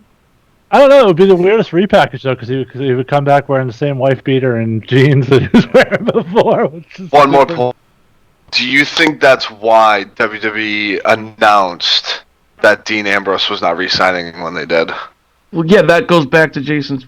That would be part of the whole plan to repackage That's so him. fucked. Well, we'll see. We'll see what happens. But, what's Viper Mox doing in the Impact Zone? I think he would just be Jon Moxley. They don't own that. Why did they say Mox? They didn't say Moxley. It said MOX purposely. He changed his Twitter name to Jon Moxley. Mox would be a nickname for Jon Moxley. Yes, because it would be, it's Mox time! All right, so we finally get our dream match. He's in the Mox zone! Good. We finally get a dream match of Seth Rollins and AJ Styles, and it's boring as shit. At least in my opinion, this is boring as shit. All right. No, Go ahead. No, if you have a difference of opinion on. I thought the promo were okay, but here's the thing. I wasn't crazy about the segment on Raw, but it seemed like it was the start of an AJ heel turn on the same night that they brought Anderson and Gallows to Raw for no apparent reason. And if the plan here is AJ turns heel and reunites the club, I'm fucking all in. That's a different company. No, I didn't say Bullet Club. I said the club. You said all in. Ace Matter on the side with a spoiler. Batman dies in Endgame. Moving on. Fucker. I've seen the movie, so no, he doesn't. Anyone else here seen the movie? I get to see it tomorrow, thank God. So can I spoil it? No, please don't. I will drive down to Oxford, Massachusetts and kick you right in the deck. We're giving away phone numbers. We're giving away city residents. Oh, my bad. But Smathers does say he wasn't expecting Blade to be the one to take him out, though. But oh my God. see, Sal, you look very confused. But the funny thing here is that Batman is a DC guy. I understand that. Show up at Endgame. So, anyways, back to AJ and Seth. Yeah. I got the same thing that Jason did. It seems like he's gonna go heel. I mean, they really don't need another baby on Raw, really. So you need another top heel that can go and have really good matches with Rollins. So give it to him. Sammy should be the top heel on Raw. Why would Sammy want to win the title? He hates wrestling. He would want to win the title because he...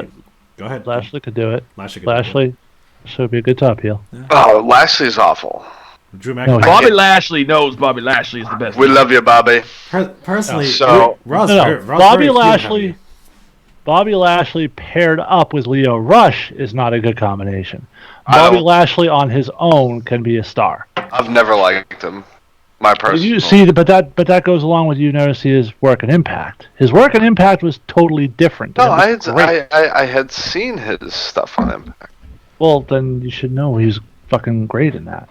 Yeah, he could be money, but I don't necessarily agree with him referring to himself in the third person if that's his new crutch. But I sort of love the almighty thing. I think there's a lot of legs to that. Oh, yeah, absolutely.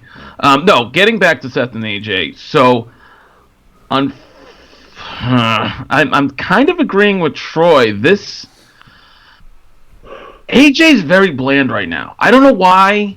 I think the whole presentation has gone stale. If we are setting up for an eventual heel turn, great, fine. If we're not, we're gonna get a lot of more boring from Seth and AJ going forward. Can I just say, never rest, never rust might be the worst fucking slogan. Yeah, in wrestling it doesn't history. even fucking make sense. It's fucking awful. Now, Troy, you were and still are, I assume, a Seth Rollins fan. Just his dick. But yeah, what is missing from this? I don't.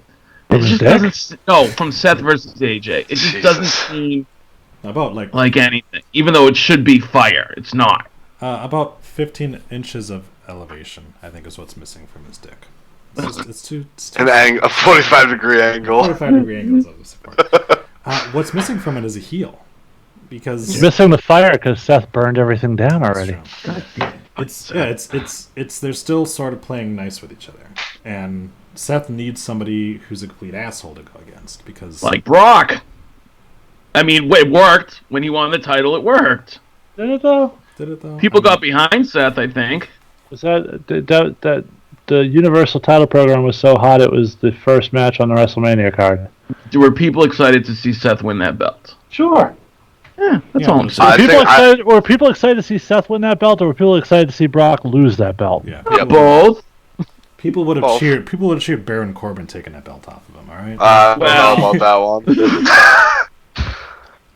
Let's jump in the line there. All right. Well, all I'm saying is Seth and AJ is so boring that twice during this conversation we have talked about other things. So. Yeah, but to be fair, we were talking about at one point Joel Embiid, and then we were talking about the fucking Avengers movie. We've been sort of all over. Bobby Lashley. Well, we always do. All right. So we're gonna move on from one fisting man to another fisting man. But stop me if you've heard this before. But Roman Reigns had the odds stacked against him on SmackDown, and overcame him. They just keep trying to keep him down, and he just keeps overcoming. I don't understand how it keeps working this way. So of course Roman Reigns, after Superman punching the idiocy out of Vince McMahon, it came back. It didn't last very long. Of course, has now got a stat against him where Shane McMahon is an enemy of him, because apparently Shane McMahon, while being an asshole, still loves his daddy. Although his daddy doesn't love it as much as John Cena does, but one of them makes some money, the other one costs some money. So the odds stacked against him were the B team, for what it's worth. But of course, Roman Reigns was able to overcome the onslaught.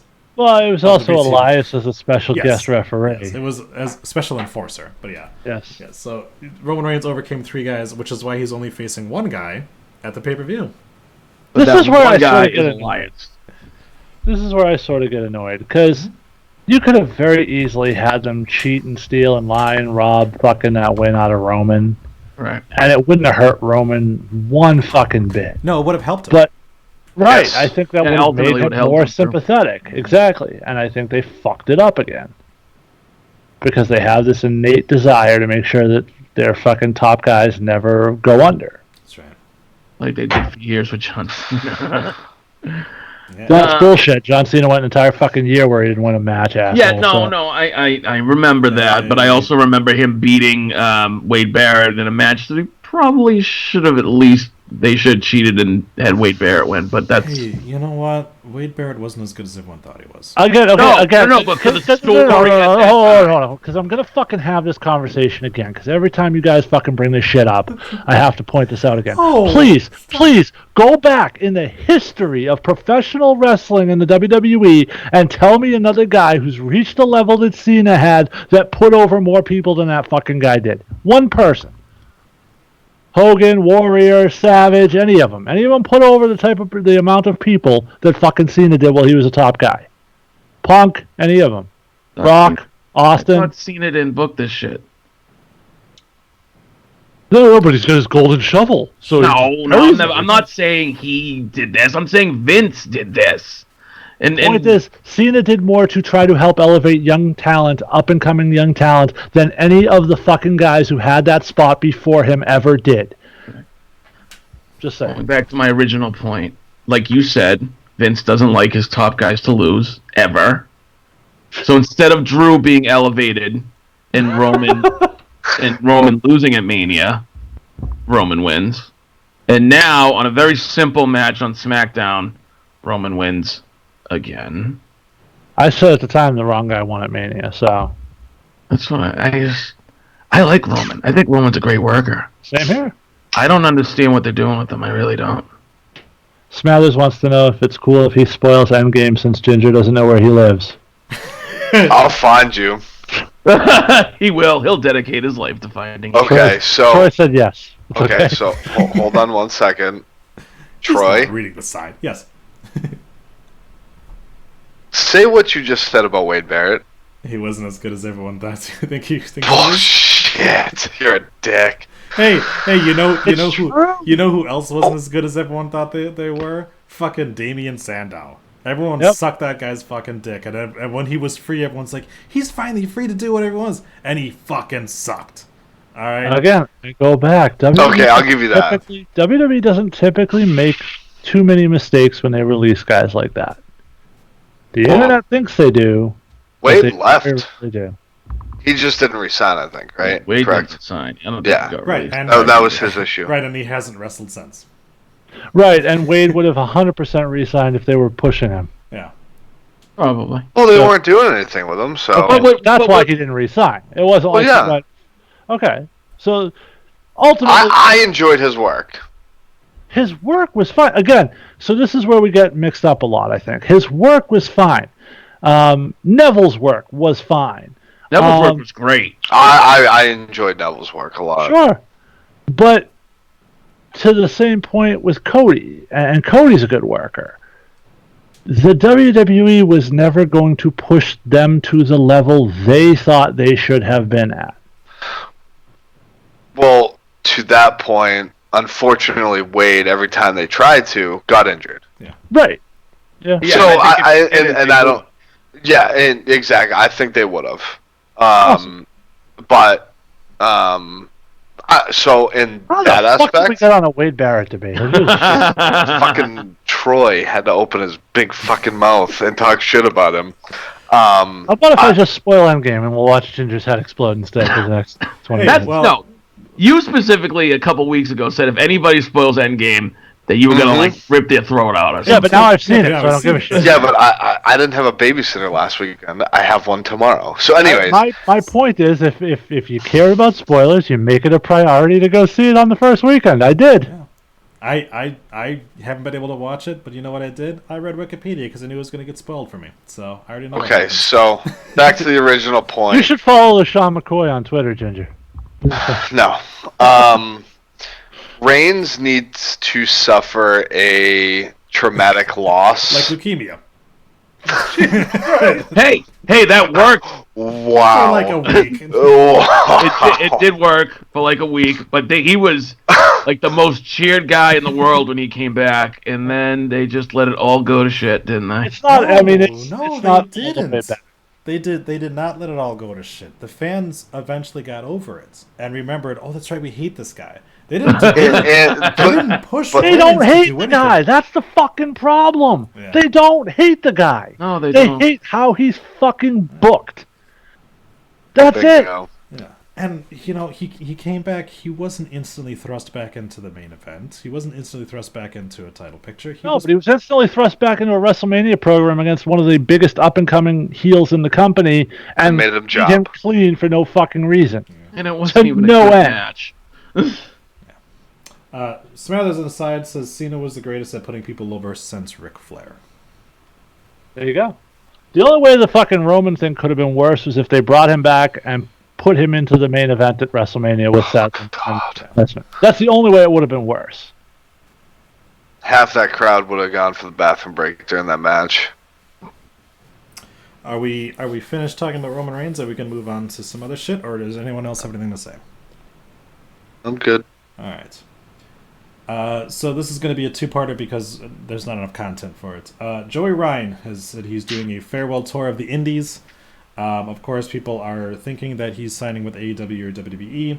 Personally, I don't see why he'd be doing a farewell tour of the Indies if he's going to AEW, because they don't sign exclusive contracts. He's been on Being the Elite almost every week. I can't imagine he's not going to AEW. Yeah, but I also don't understand why he's doing a farewell tour of the Indies when he's still probably going to be doing indie dates. He probably won't be doing indie dates. He'll probably do AEW and run his bar wrestling company. Right. About it. But in related news, he might have a new person taking his place at the Indies in one Leo Rush, which is the segue I wanted to use, because Mr. Leo Rush has been sort of running his mouth a little bit. Now, we're going to preface this conversation with. See, I'd have gone with Joey Ryan saying goodbye to the Indies. Well, someone else is about to say hello. So we have been getting a little bit of the like he said, she said kind of stuff, but then of course Leo Rush did fucking come out and blast everyone for putting his business out there, and then put his business out there. So, but essentially, we had started to hear some reports that Leo Rush had some heat backstage.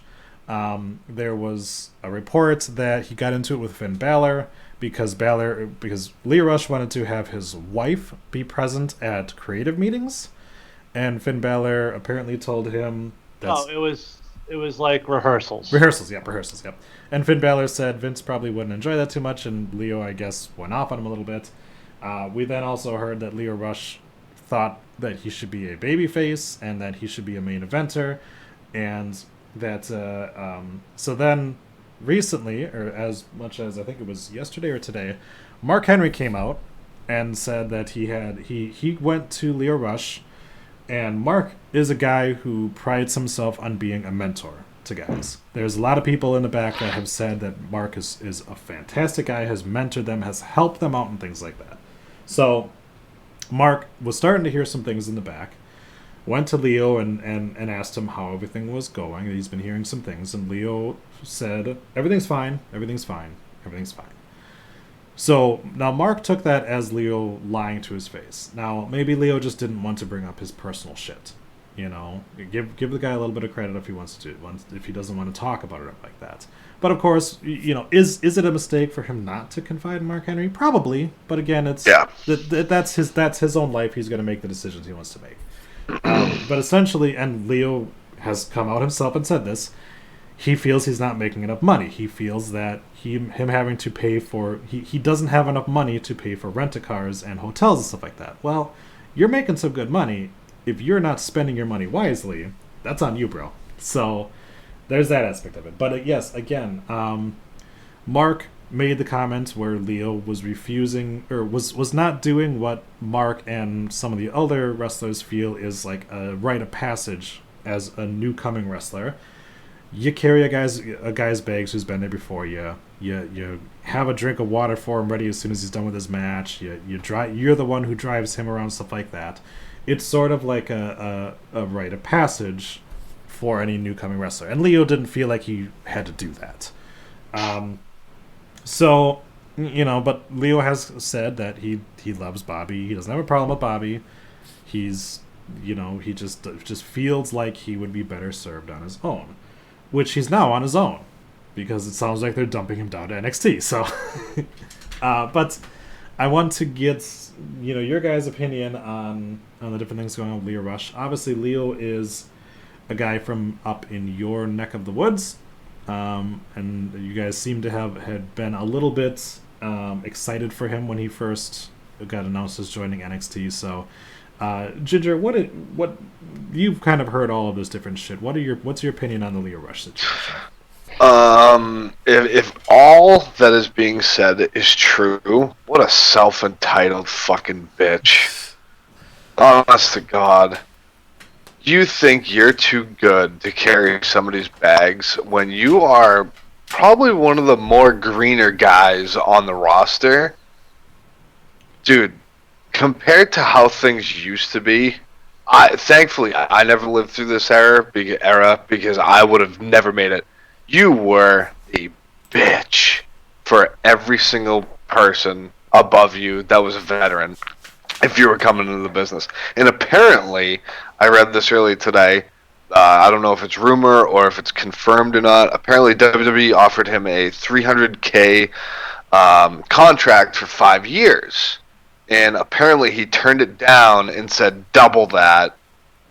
It's like, dude, if that's true, how do you have the balls to do that when you are already having issues in the back?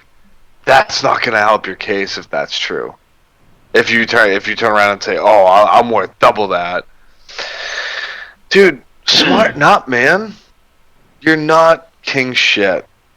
And if all this stuff isn't true, then it's just whatever. We move on from it. But smarten up, man. If you're the green guy, you're carrying bags, you're doing all that stuff. Get used to it for a little while.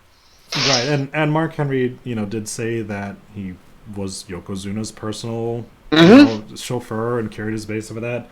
That Stone Cold did it, The Rock did it. Everyone who was big has done it, and it's called paying your dues. Yeah, you pay your dues, but also you get a chance to work with somebody that can mentor you. And Bobby's a guy who's been wrestling for a decade, and is definitely the perfect guy that you'd want to be teamed up with. A guy who's been on both sides of it, WWE and the Indies. Leo wasn't on the Indies for very long before WWE became a call-in. So he really didn't even, to the point he didn't get a taste. Yeah. Today I was trying to remember. I'm like, did he go by Leo Rush on the Indies? And I was like, yeah, he did. Ring of Honor. He did, but then I looked at his Wikipedia. I was like, boy, he really didn't do much time on the Indies at all. And I mean, he went to NXT and then was barely on there, and because of his size, they moved him right to 205 Live. So, but again, on 205 Live, he didn't accomplish anything. He didn't do much, and then they made him a manager. And guess what, man? You're a manager right now. If you want to be a wrestler, that's great. But go ahead. Go ahead. He has 2 major incidents of heat and 0 major wins. Yes, very much so. That's really all you need to know about the guy. Some of us talk and bitch and complain about the entitled generation in the world right now. This is the entitled generation coming into wrestling. And we're seeing it. And it's not just Leo. You listen to stories of what went down with Sasha and Bailey. It's sort of that same thing of and the fans are somewhat responsible for it with things like "you deserve it," etc. Nobody deserves anything. You earn something. Yep. And in this particular case, Leo hasn't earned shit. He's earned the right to have a job in WWE because they've deemed that they feel he deserves one. That's it. You want perks, you want packages, you want to be treated differently, you're in the wrong fucking place, because there's decades of people who have done it before you who didn't bitch about it and appreciated the opportunities they had. It's not easy for anybody. It's a hard fucking profession that you chose to get yourself involved in. Yeah. You can't take it, fucking go home and find a job at Walmart. Right. And the biggest thing is that a lot of things go against him when you have guys like Kofi Kingston right now, who for 11 years didn't complain and eventually got his shot. But he worked every little thing that was his way and everything like that, and eventually it worked out for him. Kofi's not even the comparison, though, man. Here's the thing: you're gonna sit here and bitch about all this stuff, very publicly bitch about the things like I don't have enough money, I have to do hush. What about a guy like Curtis Axel? Yeah, I don't imagine he's making much more, and he's fucking paying his dues and going up and down the road and paying for his hotel same fucking way. He doesn't get to see his fucking family because he doesn't bring his fiance or fucking wife on the road with them. You gotta be in the locker room with these guys, and when you publicly come out and put yourself above them, which is basically what he did, you have a very fucking tough time in that locker room. You are digging a deep grave. Yeah, my favorite thing was I saw a thing with Carl Anderson, somebody obviously that has been completely underutilized and everything like that. And, people had asked him, well, you're not being used and everything like that. And he just showed his house, and it was this big fucking house, and he's like, that's what being in WWE bought me. So it's he understands. He's like, I'm getting paid. Bought him and his hot Asian wife. Yeah, him and his hot Asian wife had bought them a house, and that they cashed in. They paid their dues on the fucking indies, more so over than most people have, and cashed in on it. And yeah, of course they want to be used, but you know what? They're also not complaining they're not being used. Now they're not renewing, but that's only because they got their money, and now they're going to turn around and go and return back to being wrestling, a couple of days a week and things like that, and wrestling for companies that want to use them a little bit more. And he will make more money as a result of being able to say former WWE superstar. Yeah. Is there a Lio Rush T-shirt that you can buy right now? Well, that's part of his beef is that his catchphrase is on the back of the Bobby Lashley shirt, and he gets no royalties off of it. Oh, that's what you get for being a bitch. I mean, do a lot of the guys get royalties for their shirts? Yes. I mean... Yep, they do. They get royalty checks every month. Yeah, all right. Go ahead, Sal. So, there was a picture that we got shown a few weeks ago where Jeff had met Teddy Hart. And Teddy Hart was one of the youngest guys ever signed to a WWE contract, but you hear all the stories throughout the years of his maturity. Oh, he's a piece of shit. Yeah. But the reason he was no longer signed to the WWE is because he had an attitude problem. And I'm starting to wonder when I hear things like this about Lio if they should have an age limit for people they sign. Because I don't think you can be 24 years old and work 2 years in this business and understand. That's bullshit. Randy Orton was just fine. Yeah. He was just fucking great. But his dad was in the business, so he knew how to do things. But you listen to like a guy like Finn Balor tell his story, right? And he got an opportunity to go be a young boy in Japan at 24, and he went there and he learned and he slaved and he cooked their food. So this is bullshit, though, Sal. Here's the problem: there is no fucking formula. Every person's path and journey is different. True. And different people have different experiences, and all those experiences formulate who you are. Ultimately, you can survive in any environment if you're willing to adapt and thrive.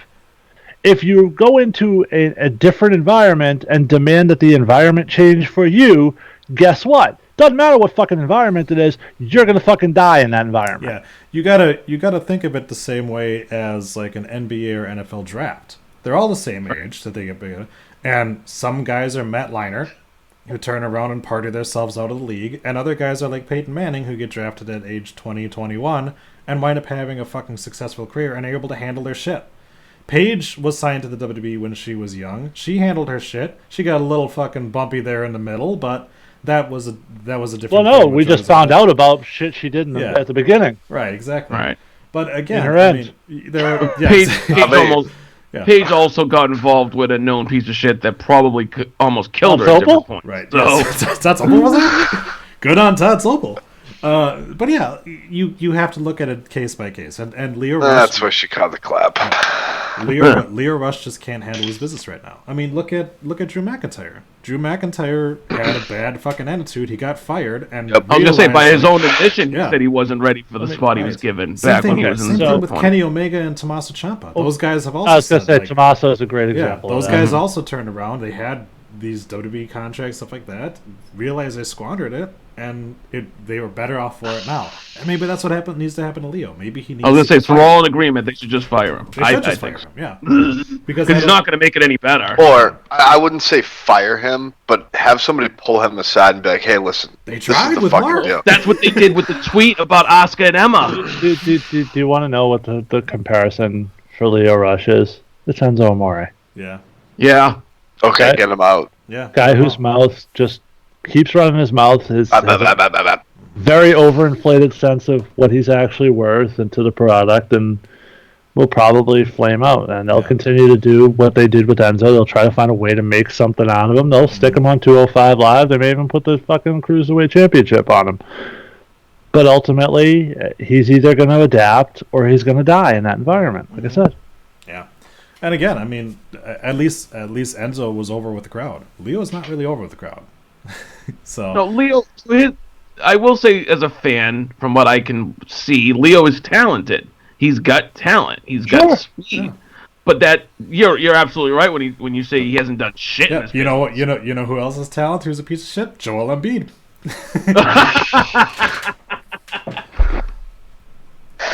tons of talent and thinks that he's fucking God's gift. But guess what? He ain't. One piece of shit, Joel Embiid. So, yep. that right there, that's your episode title. All right, so moving on, we learned that one William Goldberg will be joining Blood and Sand for what appears to be a one-off appearance with WWE. So known list of people who will go over young guys: Bill Goldberg, Brock Lesnar, and The Undertaker. The Undertaker. How much money do you think it cost WWE to get Bill Goldberg to go? Couple mil. That's it? Really? 7 figures for sure. Couple mil? I mean, 7 figures for sure. If not 8. They're getting paid like $1 billion to go over there. So a couple mil is a fucking drop in a bucket, bro. No, but if I'm Goldberg and I'm 55 at this point? Or is he 50? I don't know. I'm sorry, how many millions do you have? Yeah. Oh, no. I'm not saying how many millions do I have.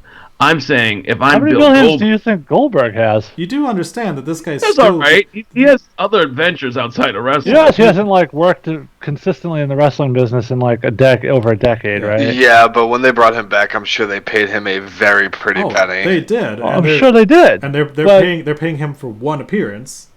Right. And the guy Same thing with Shawn Michaels. Yeah.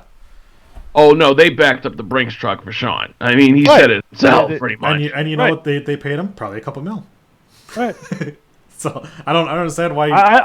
What do you think? That they paid him $500 million for one appearance? No, it's one night of work, Sal. We're gonna pay you half my payday. Yeah. If Brock got 10 a year on his last contract for 5 matches a year, one fucking night, Sal. One night. then you don't think Shawn got $5 million for that night? No. Yes, I think he did.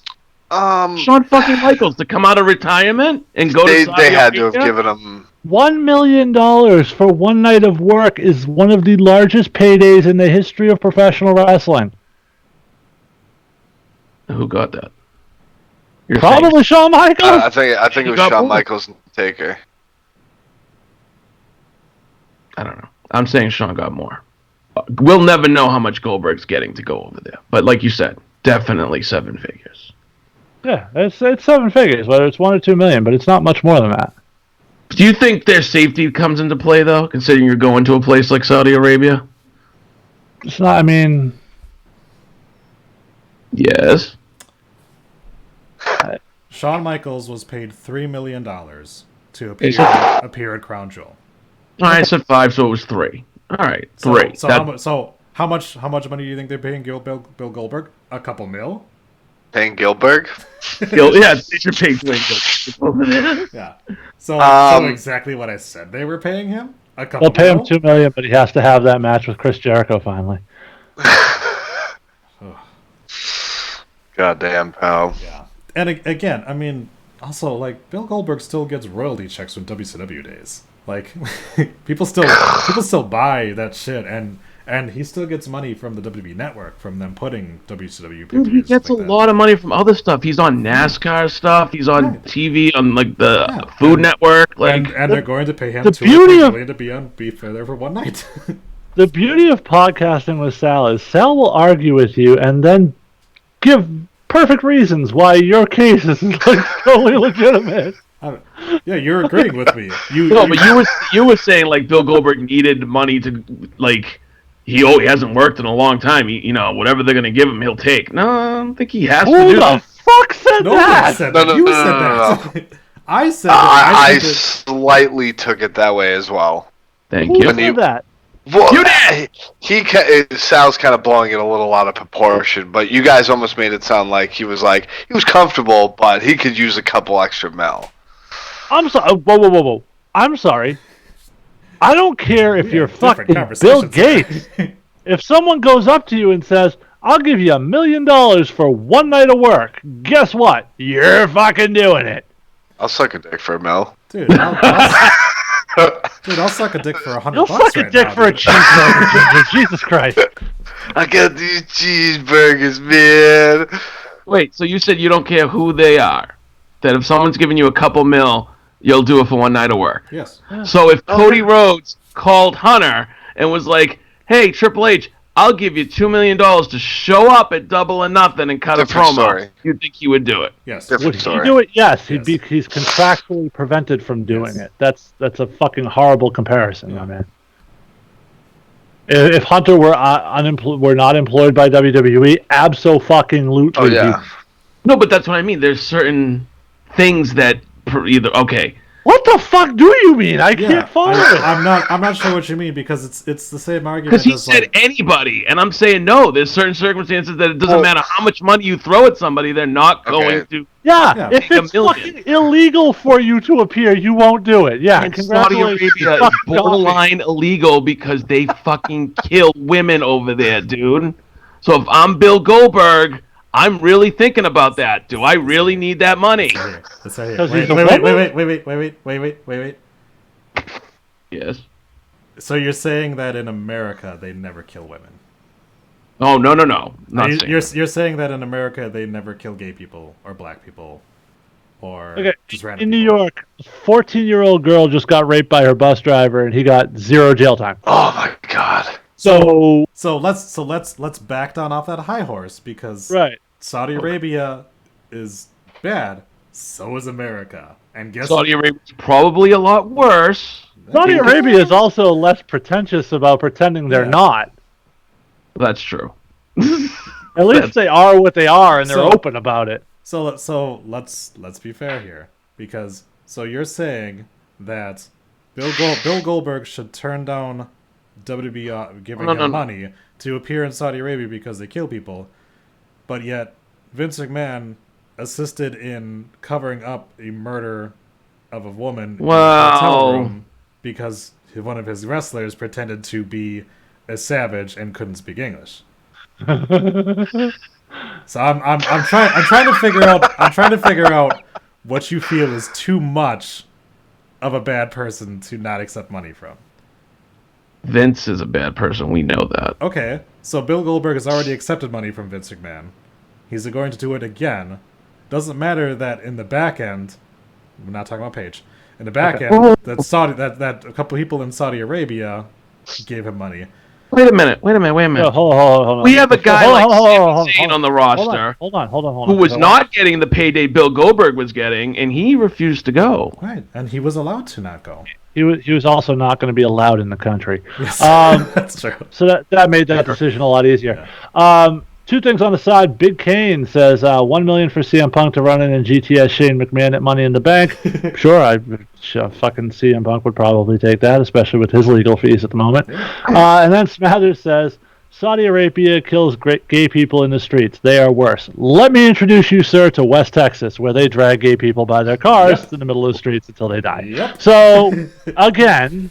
Look up some of those crimes over in Chicago. Oh, it's so not easy. Not saying either is good. No. Just saying one is less. One is more open about it. We're just saying that there are people, one of the hosts of the show, that will turn around and say, "I'm not going to watch Crown Jewel because it's in Saudi Arabia," but he doesn't cancel the WWE network.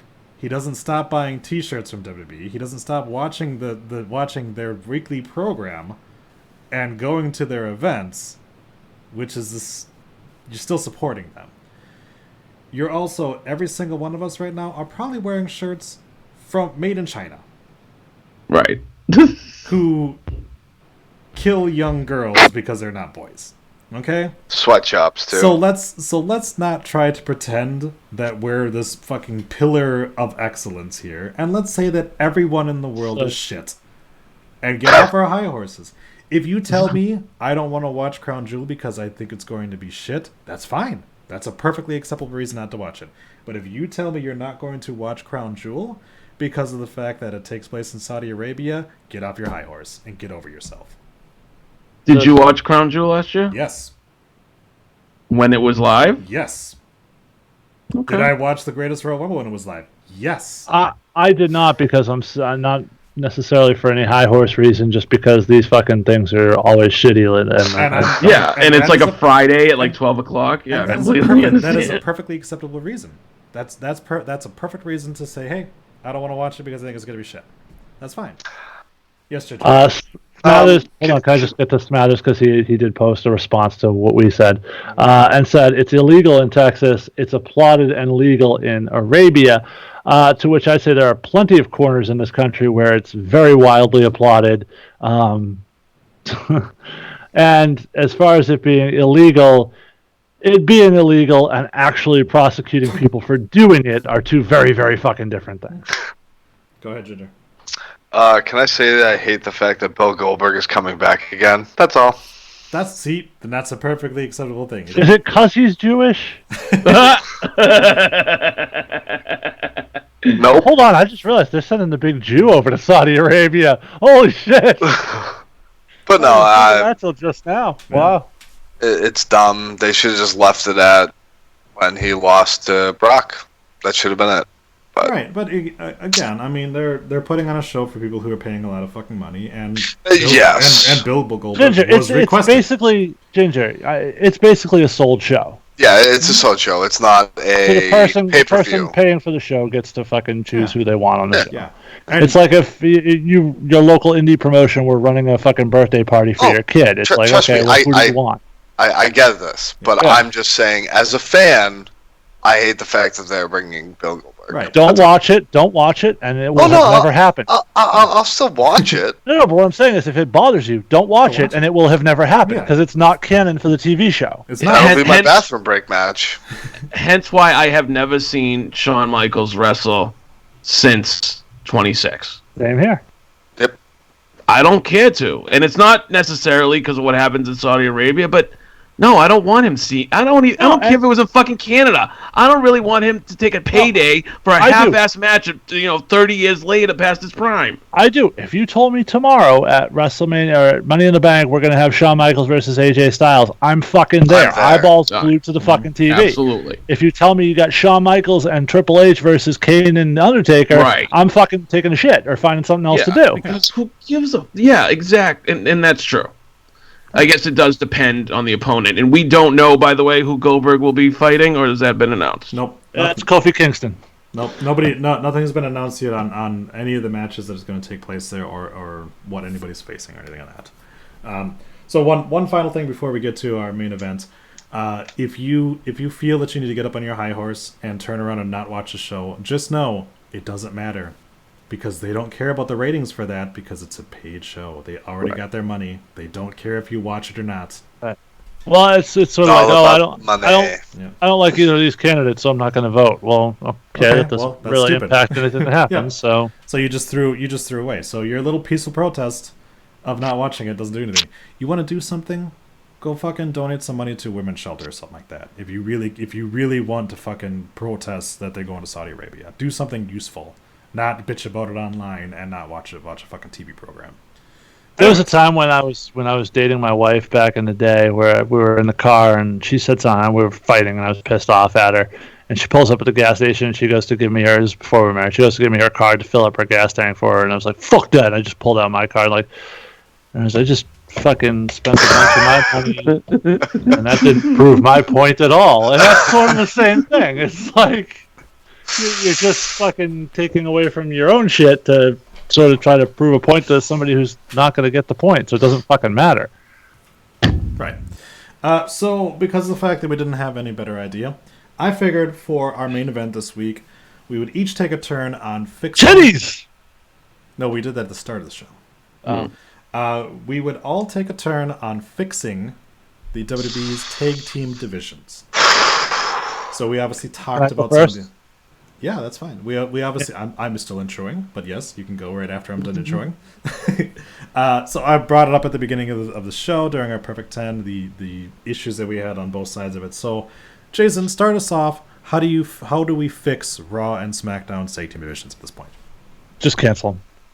Perfect. All right. No, but really, as long as Vince is in charge, that's the only thing you're going to be able to do. Because he doesn't like tag team wrestling, doesn't value it, doesn't appreciate it. It's never going to be a high priority in this company as long as Vince is in charge. Triple H, different story. The tag team division is treated with credibility and integrity and import down in NXT. Once Vince is gone, maybe things change. Until then, I don't see it happening. How would I fix it if it was personally up to me? At this point, I think you've broken up and splintered so many teams that what you would have to do is create one tag title that floats between shows, and sort of reshuffle the tag teams again, because now they're pretty much all on Raw. And you're going to have to put a focus on signing tag teams exclusively, and that are not just guys that you've thrown together. Okay, Ginger, what are your thoughts on this? Pretty much that. I mean, if we were fixing this, you got to put the main focus on your tag team division. You need to bring in more tag teams, unless. That's a Sal answer. How do you fix the tag team division? No. If Vince wasn't in control of it. If Vince wasn't in control of it, we wouldn't have this problem. Yeah. I think How do you get more sex? You just fuck more often.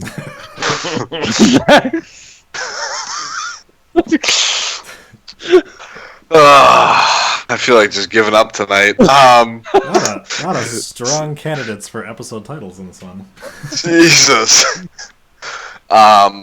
If Vince wants to start caring, just hand the tag team division to somebody else, anybody else, because obviously he doesn't give a shit, and it's been proven since the end of Edge Christian. We brought it up earlier. Since the end of the could you say Attitude Era tag teams? You can say it as soon as Paul London and Brian Kendrick were champions. You can say it.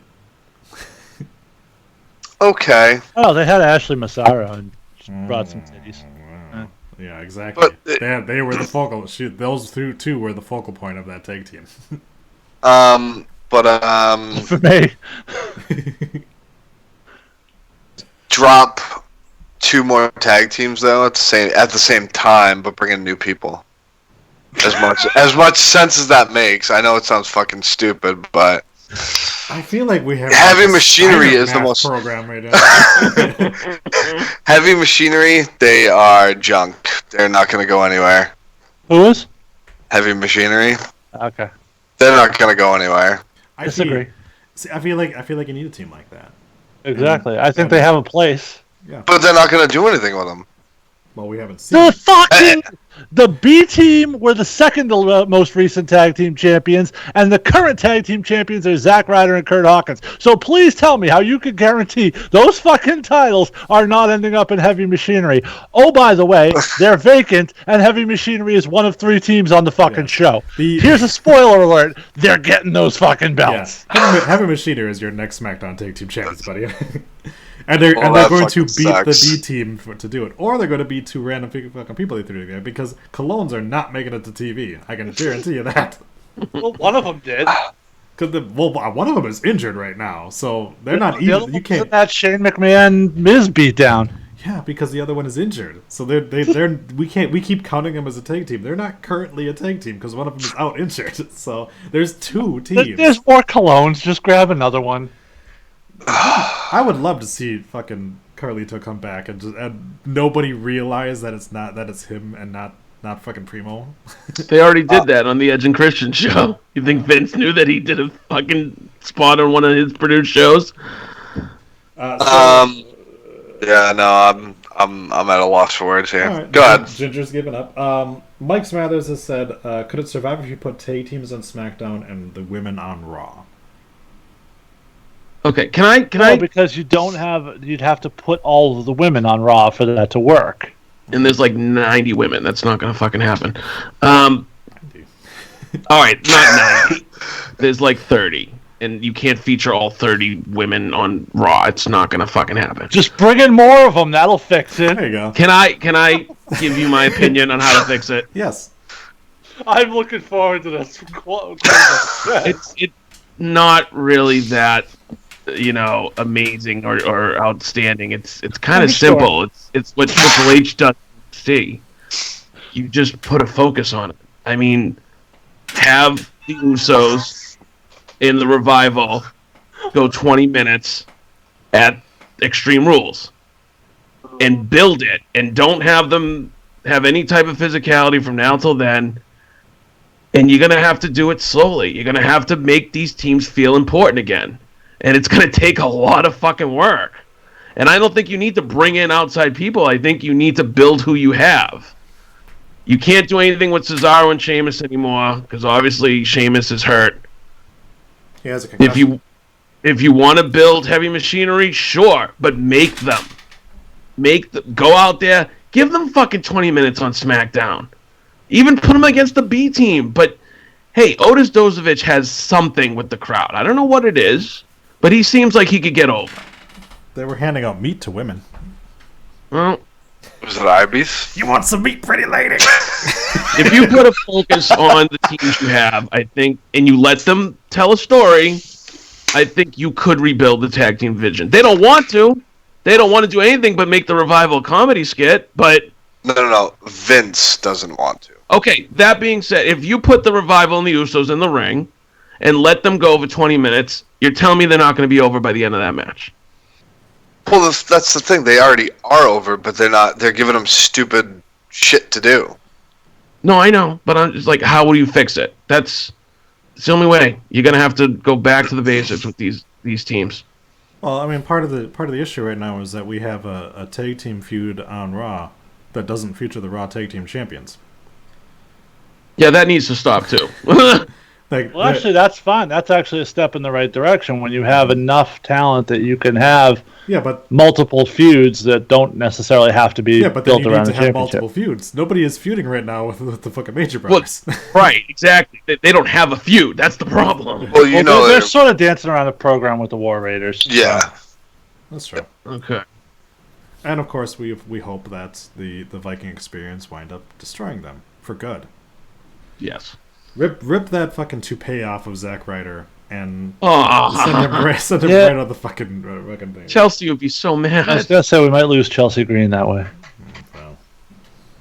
I'm not going to talk about Bray Wyatt this week? She's got... Why? Why not? He had another vignette. Yeah, so obviously they fucking midnight, that's why? Yeah. Cause holy shit. Because nothing has come out of it yet. I mean, all we would do is be like, that was kind of cool. So that's why I didn't choose it. At any point in time, every single person on the show has access to the rundown sheet and can put anything they want on there. I put all of the topics on there. Jason moved one, put his own. You didn't move any topics. If you were talking about Bray Wyatt, put it on there. I just figured you'd delete it if you didn't put it on there. Well, I mean, there's only one way to find out. Smather says, focus on them by making more of them. So simple. Thank you, Mike. Love you. All right. I think that means he agrees with Ginger. So maybe. There you go. All right, let's go ahead and jam our big black cock into Paige's ass here and move along to our independent dates. Liberty States Wrestling holds our annual May season finale, Respect, on Saturday evening, May 11th. From the John McCarthy School. Oh, Jesus, I didn't edit this. So be the last show till late September. Jesus Christ, guys, really? Alright, well, we'll see if they come back in September. Matches so far, the Big Woody tribute match as the unequaled asshole Todd Sopel takes on Demon Ortiz. Liberty States Heavyweight Championship, Vern Vichello defends against the returning D.L. Hurst. The Some Limits Championship will be defended in a 4-way elimination match as Robo defends against Setherin with Vanity Vixen, Ilya Markopoulos, and Fabulous Johnny Vegas. Royce Bishop will take on Club Cam. Also appearing Johnny Vegas, Chris James, Marcos Santiago, and many more. Tickets are just $10 general admission. Doors open at 6:30 with a bell time of 7. Sal. Saturday, May 18th, Bruce City Wrestling presents Retribution from the Elks Lodge 400 in Waukesha, Wisconsin. Ringside tickets are $20, $18 advance on BruceCityWrestling1.com. Doors open at 6:45. Bell time is at 7:30.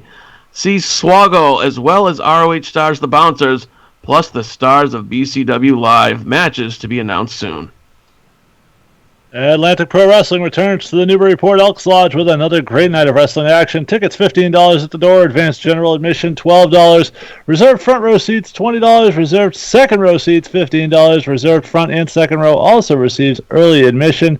Tickets are available at the door and at their website. Go to Atlantic Pro Wrestling on Facebook for more information. Doors open at 6 at 6:30 p.m. bell time. Your card looks like this.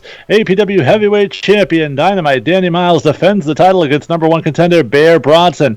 The APW New England title will be on the line when Demon Ortiz defends against the masshole Mike McCarthy. In a battle for the APW Women's Championship, Vanity Vixen takes on the debuting Chris Statlander. And APW Tag Team titles will be decided as Nightbreed put the belts on the line against number one contenders American Made. Also in tag team action, the team of Venom take on the debuting Breakfast Club. More updates coming soon, and as always, the card is subject to change. Lucky Pro Wrestling presents Stampede Mayhem on Saturday, May 18th at Wendell P. Clark Memorial YMCA, 155 Central Street in Wichita, Massachusetts. Doors open at 6:30 p.m. Live wrestling at 7:30 p.m. Tickets for this event are just $15. LuckyProWrestling.com.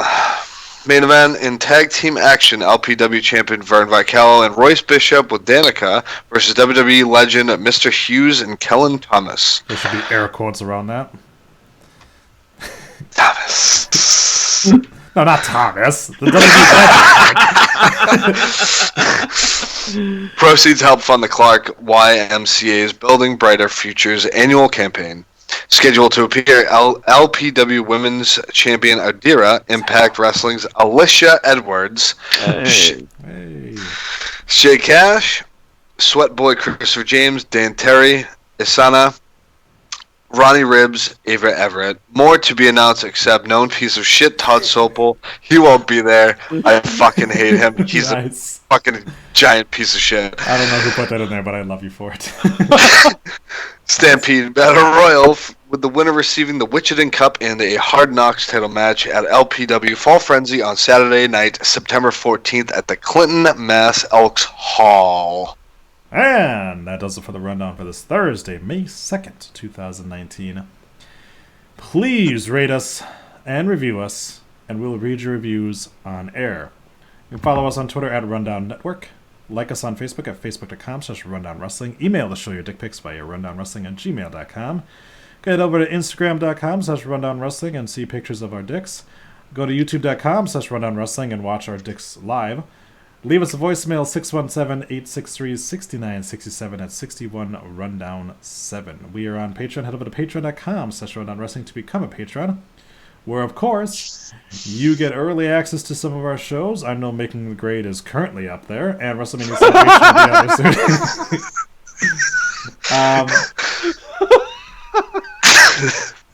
Yep. Check out our website, rundownwrestling.com, for information on all of our great shows, such as the Nitro Mania Podcast, Hurry Up and Cruiserweight, Making the Grade, NXT Revisited, and WrestleMania Salvation. Listen to our friends, The Brawler, Brian Malonis and Mike Crockett on the Wrestling Podcast About Nothing with new podcast every Monday. Go to facebook.com/thewpan or thewpan.com. Check out a friend, Justin Michaels, on his show Yesterland Waltz. Go to yesterlandwaltz.com or watch on your Roku through the RNTV app or the 24/7 Retro app. You can follow our hosts on Twitter at JStewart0920, at Rockstar Troy, at WrestleMania Sale, at Realist Tommy, at Johnny Analog, at Ginger198765493, at Hurry Up and Cruiserweight, and I don't have it updated, so go ahead.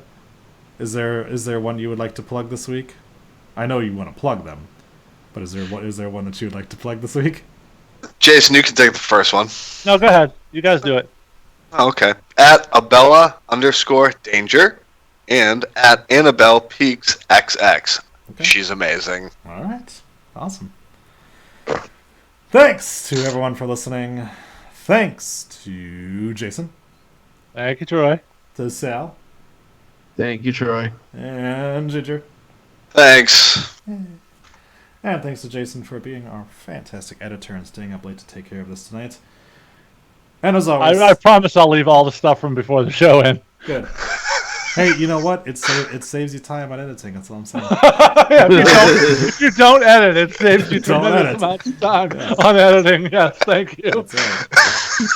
See, because when you're like me and you actually take the time to edit and move things around and take something from later in the show and put it at the beginning of the thing, you wind up fucking up. So it's easy if you just don't do any work. Thanks again to Sal for his years of service to the Rundown, and we wish him the best of luck in his future endeavors on the Anchor Podcast. Every week you've said that, I've come back the following week. I don't think I'm going anywhere. Well, even Anchor doesn't want to. Yeah. Well, see, now I'm afraid that if I don't say it, you won't come back. So now I have to. Back next week. Next week. Thank you to Sal for continuing to say shit that gets us going. Yes. Next week, we continue to pledge ourselves to pictures of beautiful women, and soon, we will be pledging ourselves to pictures of something else. So with that, Jason. Well, some of us will, but I guess we'll see you next Thursday. Bye-bye. And we'll see your ass next time. Bye.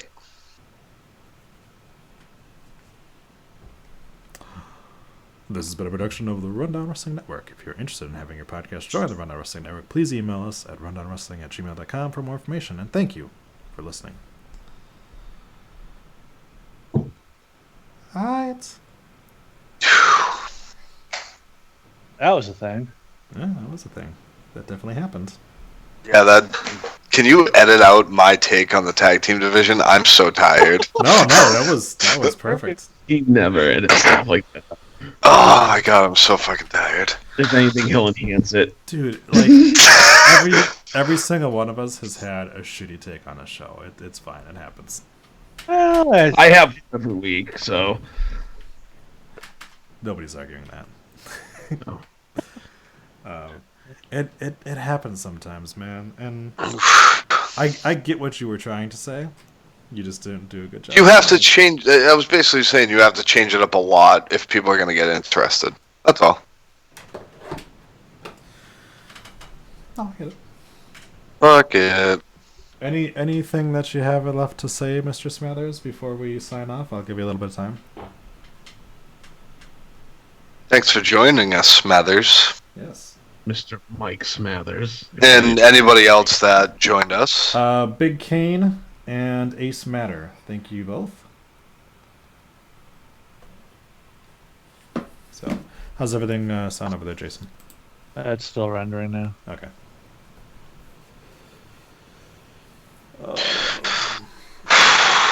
Shit. Jason, what was the score of the Sixers game? Did you see it? It was a lot to a little. Oh, Bruins won 4-1. Thank God. It's a shocker. No, honestly, I thought they were done in 5. Well, that might be a little too mean for me to say, Smathers. What did he want you to say? Do it. When has Sal not had a shitty take? I can only think of when he copies Jason's take. Wow. Every week. And I said what up to you, Smathers. What the fuck, dude? No, every week that you are on, he slams you. Right. Like, ridiculously.